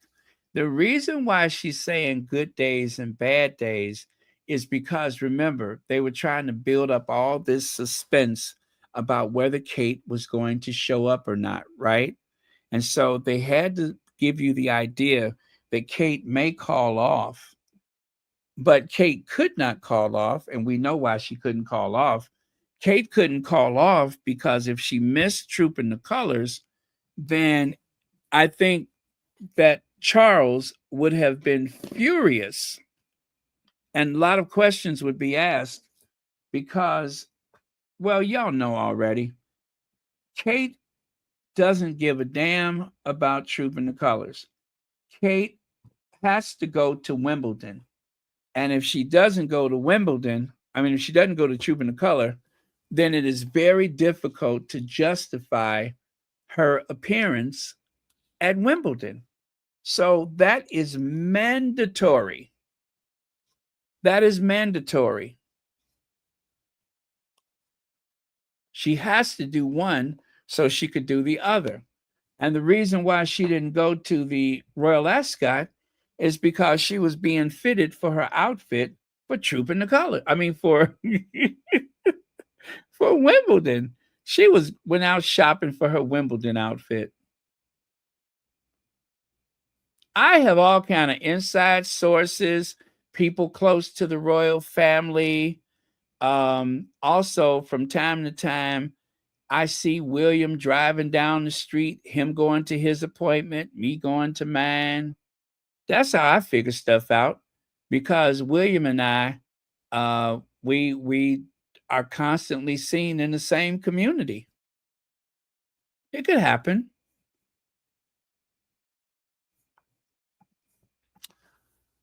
One of the best young pilots the country ever seen, Top Gun Prince Harry amazes U.S. instructor with his flying skills. Back in 2011, before her love of KFC, Rebecca English once wrote that Harry was one of the best pilots ever. Ever. That was back in 2011. Long before Meghan's appearance in the royal family. That's the way she used to write about Harry. But now, as you can see, she has picked a side. And let's just say this. The food is better if you're on the inside than on the outside. The food is always better. Oh, Miss Scobie says, when you played the royal media game versus when you stopped. So one of those says one of the best young pilots was what I just shared. And then the other, oh gosh, they got cut off. A joke. Is this a joke? I think this is when it was for the Legends of Aviation. So even though she did not write that article, it just demonstrates how the Daily Mail was saying all of those glowing things thanks to Rebecca English. And then they dispatched another one of their assassins on the other for the other article to tear him down. So back in 2011, he was one of the best pilots ever. And fast forward to what, 2023, 2024? Is this a joke? Is this a joke? Okay, Rebecca English, as the royal cousins touchingly support William, why Harry and Meghan are the reason they'll now never have a chance of a bigger role. Why is it Harry and Meghan is the reason why they'll never have a bigger role? Huh? Why is it Harry and Meghan's fault? Harry and Meghan did not suggest the slim down monarchy. That was Prince Charles. And also, I want to point out to you, do you see Beatrice and Eugenie's face? Do they look like they're glad to be there? Do they look like they're trying to audition for a bigger role? Or does it look like they're saying, what the hell? I had other stuff to do this Saturday. They didn't want to be there. They made them go because they were trying to show that William was able to bring a crowd and that he could get support from his family the way that people are always supporting Harry and Meghan. That's the only reason why they're there, is a way to draw attention away from the Sussexes. Beatrice and Eugenie stepped out of Buckingham Palace for this garden party looking like they were going to the trials of Nuremberg. I mean, look at how serious they look. Do they look like they're going to a quaint, elegant garden party, or are they going to the Salem witch hunt? You tell me.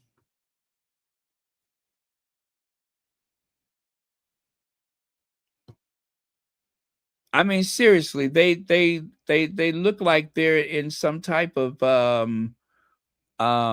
Stephen King movie. They look more like somebody who's doing extra work in a Stephen King movie than two royal princesses who could not wait to go to this garden party. I mean, have you seen their husbands? Especially the Italian one, Monopoly or whatever his name is. Do you think she would want to get out of bed early on a Saturday morning and go to Buckingham Palace to a tea party, or would she rather stay home with that good-looking husband of hers? I ask you. She ain't want to be there. You seen her husband? You don't get out of bed until he's ready to. See, messed up her day.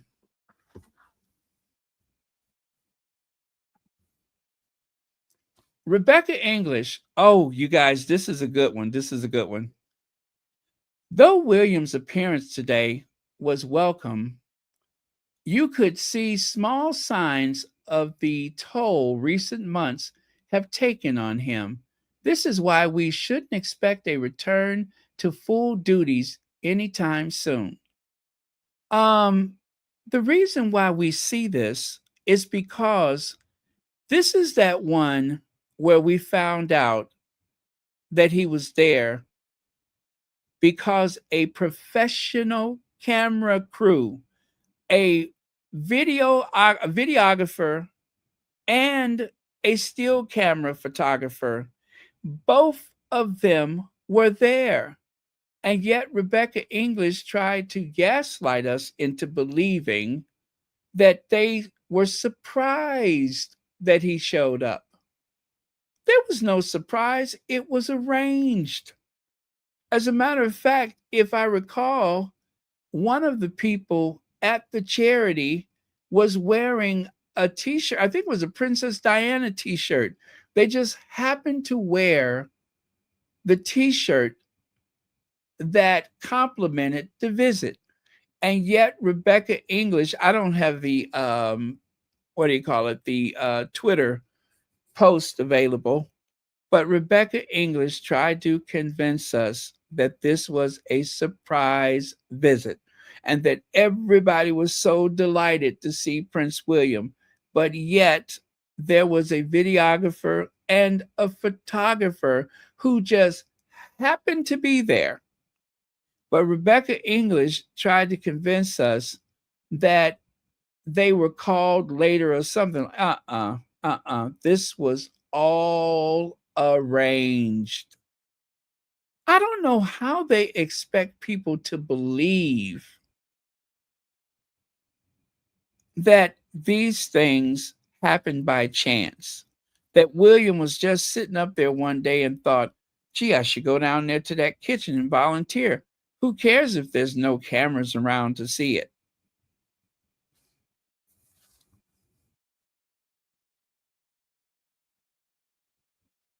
It was all made up. These are professional images.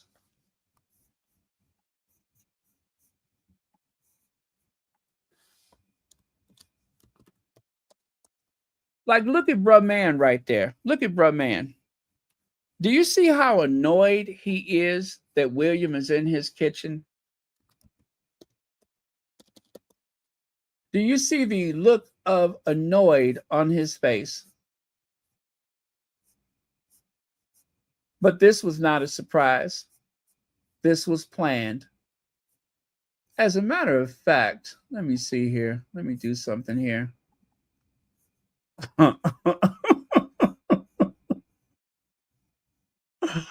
Oh, okay. Give me just a second here. This is that classic photo that everybody was talking about.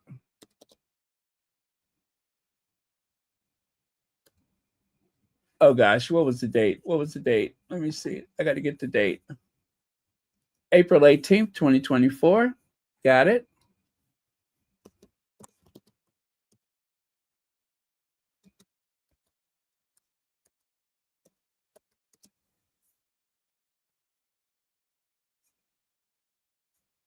Oh, you know what?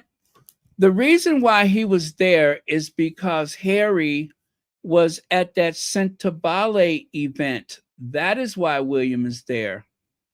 Okay. That is why he's there.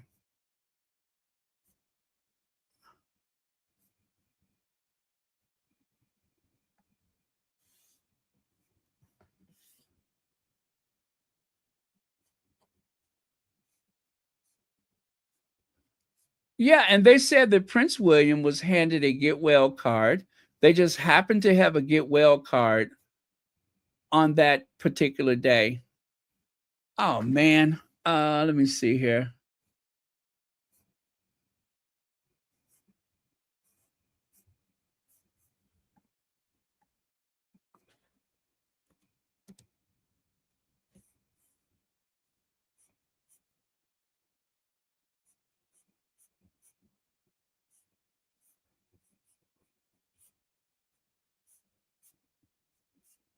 Okay. I found this one.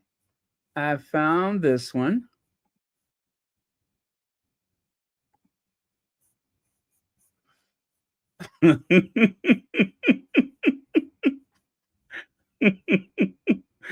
at his face. Oh Lord.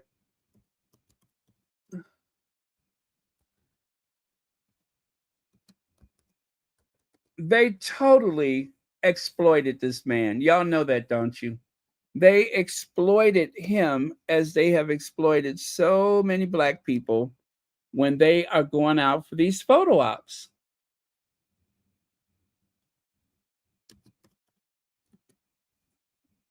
They just happen to have somebody Black for him to be photographed with.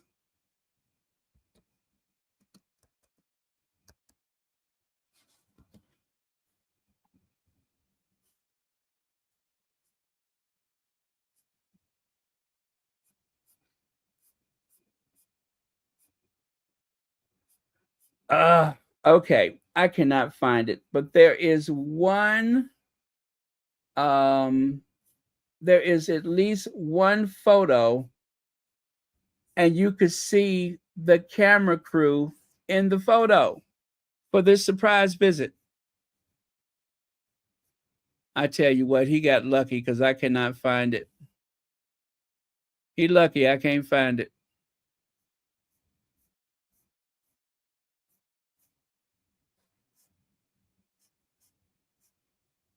But I have it somewhere. I promise you that. I have it somewhere.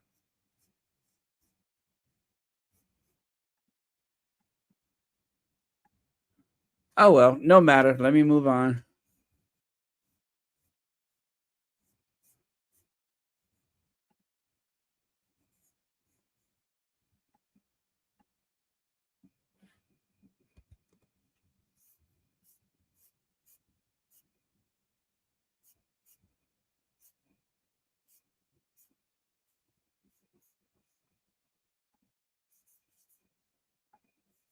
Okay. Let me see. Leg says, was William stirring a non-heated pot? He is tripping. Yes, that was the famous non-heated pot. Absolutely. That is the famous non-heated pot. I'm so sorry I can't find it, but I promise you guys, there is a photo that includes someone else that took the photo, and you could see a professional video camera. Oh, thank you for the super chat. Okay, this is when Rebecca English, well, actually, let me get this right because I don't want to get this wrong. This is a young man, cruel British troll who used Chinese social media platform TikTok to cash in on the lurid Kate claims, is unmasked at last after his hurtful claims about Princess of Wales spread across the world. So they're blaming this one person as being responsible for the whole "Where's Kate Middleton?" They they're okay. The article was not signed. It was not a Rebecca English article. Maybe. And the reason why I say maybe is because the article was credited to the Daily Mail, meaning anybody on staff could have written it. But what Rebecca English did was she tweeted that he's the cruel British troll. So she's declaring that he's a troll. Used Chinese social media platform. So, of course, the whole anti-China narrative is going on there. What do they call that? Xenophobia. So she's using the fear of Chinese and China and all that kind of stuff. And of course, TikTok. People on the right wing hate TikTok because TikTok actually is very good at getting the truth out there. And the powers at hand, the unseen hand, usually cannot control TikTok. But we all know Donald Trump took care of that. Okay, let me break it down for you some more. To cash in. So she's saying that he is lying about Kate so that he can just make some money. After his hurtful claims about the Princess of Wales spread across the world. So she's reminding you that poor Kate is so hurt by people like him for telling the truth about her and revealing the truth about her.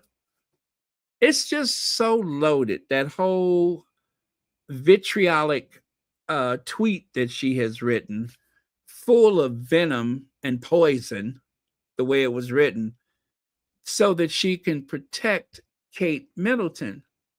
She's not a journalist anymore. She may have never been a journalist. She is there to protect that institution first and foremost. It is never about the news. So essentially, this was a doxing. This man has been doxed. They have revealed where he lives, the neighborhood he lives in. And in the article, they even interviewed neighbors to ask the neighbors, did you know that this troll, this TikTok troll, lives in your community. It was an embarrassing, shameful article. This huge $1 billion newspaper, the Daily Mail, exposes him for doing Rebecca English's job, exposes him for doing Kate Manzi's job, Richard Eaton's job, Robert Jobson's job. Essentially, he was doing the work of the tabloid media if they actually worked instead of running cover, giving cover to the royal family. That's why he got in trouble. He hadn't done anything wrong. He was using his freedom of speech. You see there, Daily Mail now doxing people for daring to speculate. See there on the right side? People called them out for it because this is unusual that they would have an article that was signed by no one to go after an otherwise civilian, a big nobody, someone on social media who speculated about Kate the Magnificent. They wanted to shut it down. The other time that they mentioned China in regards to Kate was when they said that China, Iran, and Russia were conspiring to steal her medical. I cannot say that without laughing. They were conspiring to steal Kate's medical records. Remember that? I ain't done yet. RS Lock, those trailers for the idea of You Must Be Good, even got the Royal Press Pack feeling inspired. Oh, Miss Scobie says it's giving, what is that? Wattpad fantasy. Anyway, there was an article from Rebecca English. My eyes met Williams. Oh, yeah, I'm sorry. Forget about that other stuff. At the bottom, it says, my eyes met Williams once yesterday when he gave me a nod of acknowledgement and almost rueful smile, writes Rebecca English. Now, that has to do with that time when people questioned why William was not going to the hospital to see Kate. Y'all remember that? How come William's not there to see Kate? That is why I say she gives them cover, because she wanted us to believe that she just happened to be in the neighborhood and that she just happened to run into William. So do not question whether or not he went to see his wife. But take a look on the right side. Royals don't tend to visit each other in hospital, so there can be no stronger signal of Charles and Kate's bond than his trip to her bedside before his prostate operation. The family are more united than ever, says Rebecca English. Again, this is all make-believe. It was embarrassing because Camilla was in and out that hospital several times a day, even making costume changes, because Camilla was trolling Will and Kate. And so then later on, they said, well, the reason why you haven't seen William is because the press had agreed to keep their privacy. They wasn't keeping Camilla's privacy. They wasn't keeping Charles' privacy. Why are they keeping Kate's privacy? Made up. That was all made up.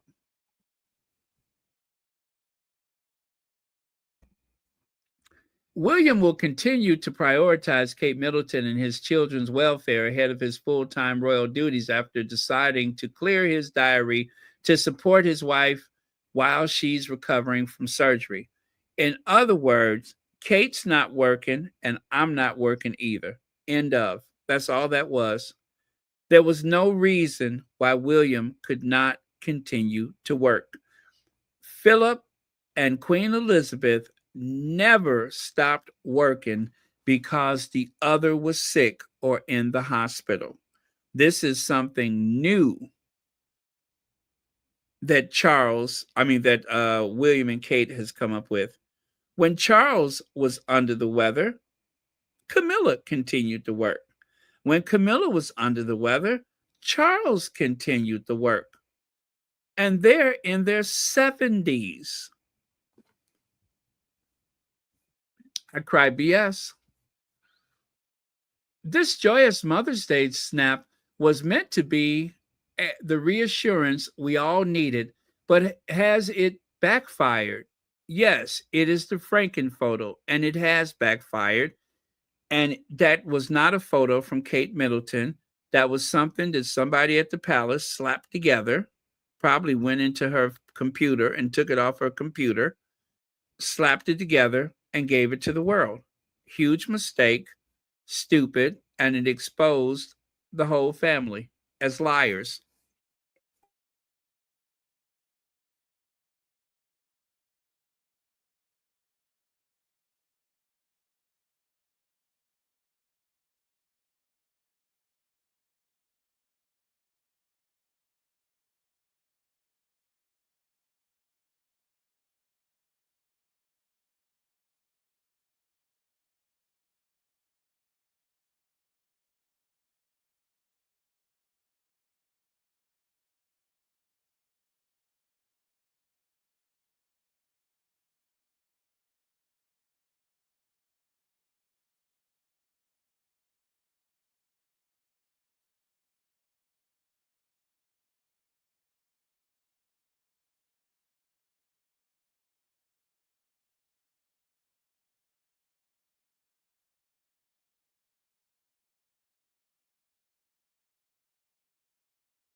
Oh, you know what? I'm so sorry. I didn't realize that.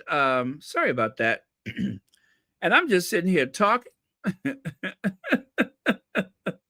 Dorothy Ross, good morning to you. Thank you so much for being here. Okay, I'm so sorry. I'm just talking. Daily Mail misses no opportunity to attack Meghan Markle. How Buckingham Palace was left incredulous when Meghan said she was on her way to Balmoral ahead of announcement of Queen's death, sparking frantic clarification. Now, remember the timetable. Harry did not know that the Queen had died until he got off the plane or whatever. William and the rest of the family, nobody was there when the Queen died except for Anne. We all know that. Charles was not even there. But when the Queen was near death, Harry started heading to Balmoral. Remember, his brother made sure that he found his own way up there. Anyway, so Rebecca English writes an article.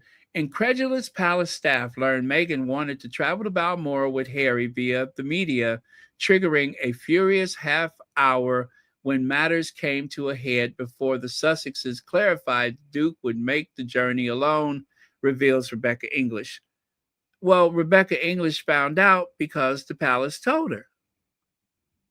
They were leaking and briefing like crazy. They were leaking and briefing like crazy during that period of time. Instead of mourning the Queen, they were plotting and conspiring against Harry and Meghan. Big Arm Becky wrote incredulous. Now, one of the squaddies said the royal family claimed they were worried about secrets that will be revealed in Harry's book, yet there isn't a single negative emotion they harbored toward Meghan. That they don't hurriedly share with the media, even for something as natural as standing by her grieving husband.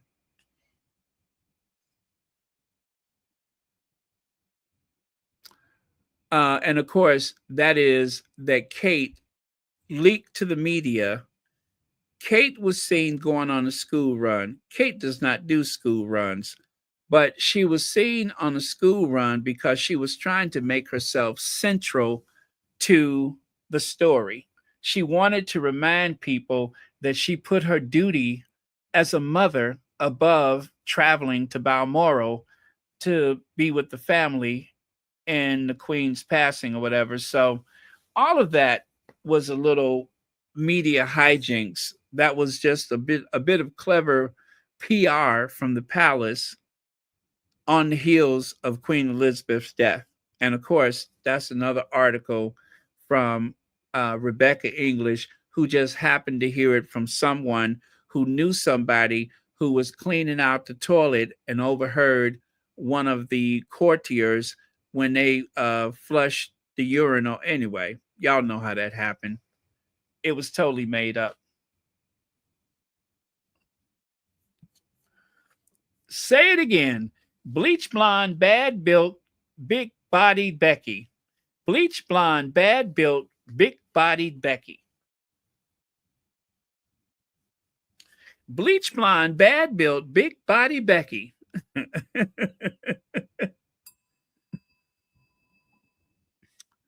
Harry often told me just wanted to walk away from it all.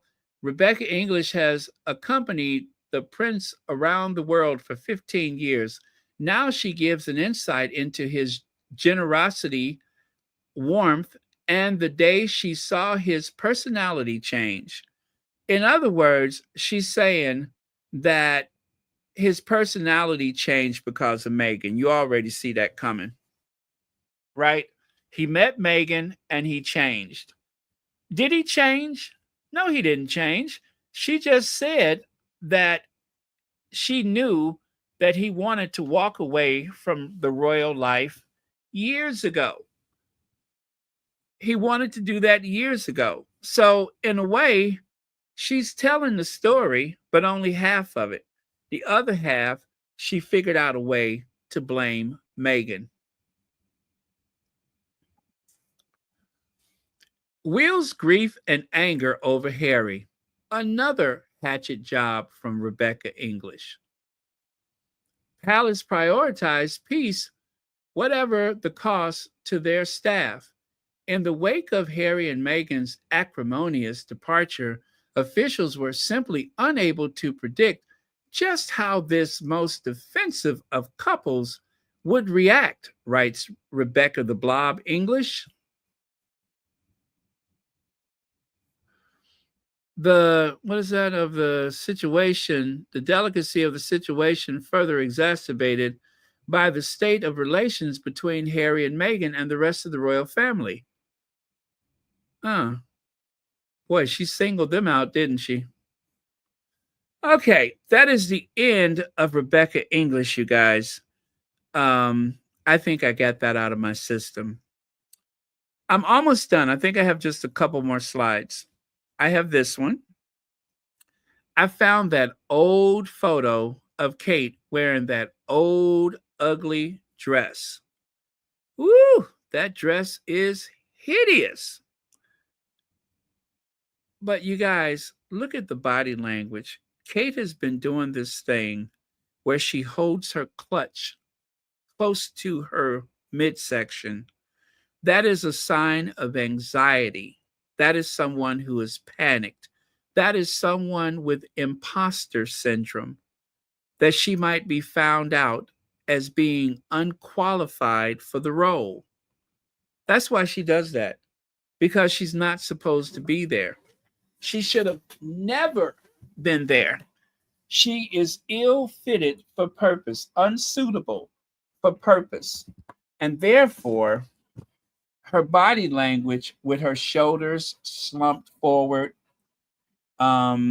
usually her head is hanging off to one side, and she loves to take that clutch, even though it ain't nothing in there, but she takes that clutch so that she could use it as a block. You guys didn't know I was a body language expert, did you? Yeah, she's using that as a block. That's why she fidgets with her hands all the time if she doesn't have that clutch when she's out in public. It's really sad. It's really sad. And also, if you take a look at that picture on the right side there, that says it all. That says it all. That she is deeply unhappy. There was a chance that she could have had a friend in the institution, but instead she decided to be petty and play the game of mistreating the newcomer, the American, the anti-American, possibly racist, and all the other stuff that was going on at the time, wearing a white dress to Meghan's wedding, making a big fuss about what her daughter wore to the wedding, all of that stuff. It makes it hard to have sympathy for her. It really does. Because she is a very sympathetic person. Because her life is miserable. She's not happy. That's why she doesn't show up for work. It's not because she's recovering. It's just because she's not happy. She has everything and nothing at the same time. You know what, Carol? It may just be that simple. It may be just that simple.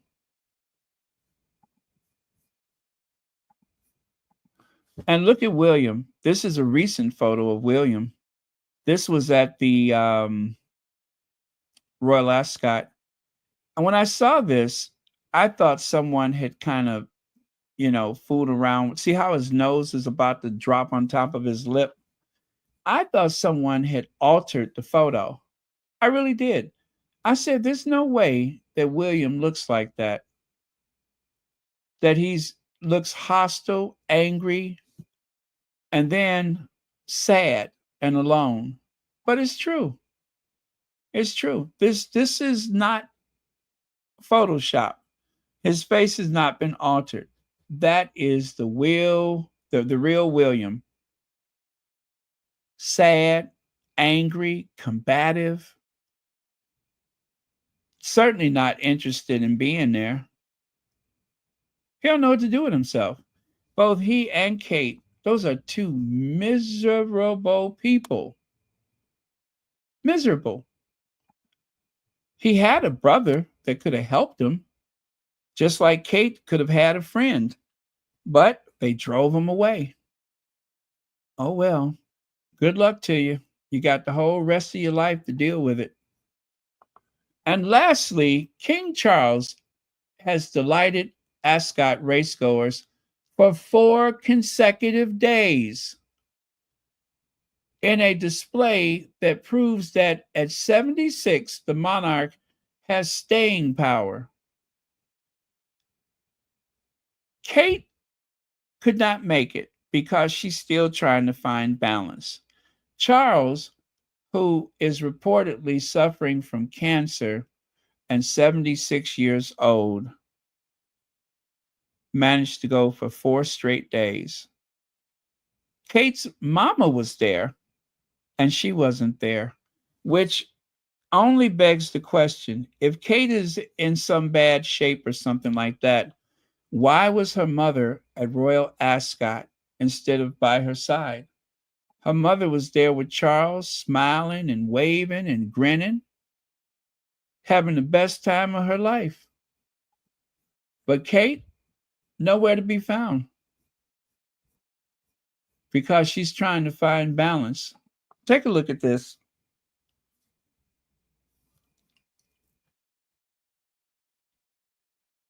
Uh-oh, it wouldn't let me open the photo. Let me try that again. I'll get it the next time.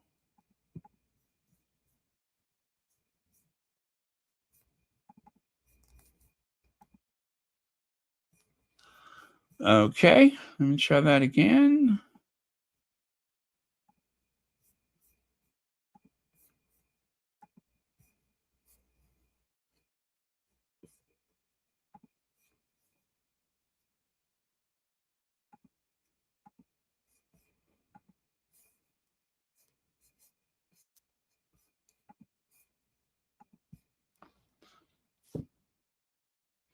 Wow, look at there.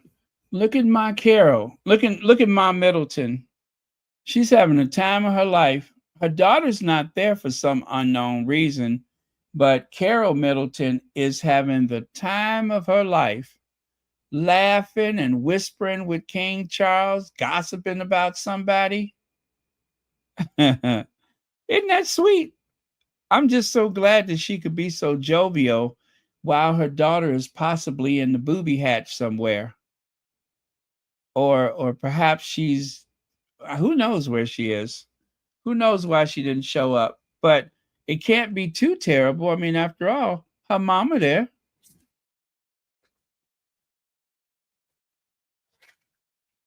If her mother is there, then I say she's okay. She's just lazy and did not want to come to work. That's amazing, isn't it? That is absolutely breathtaking.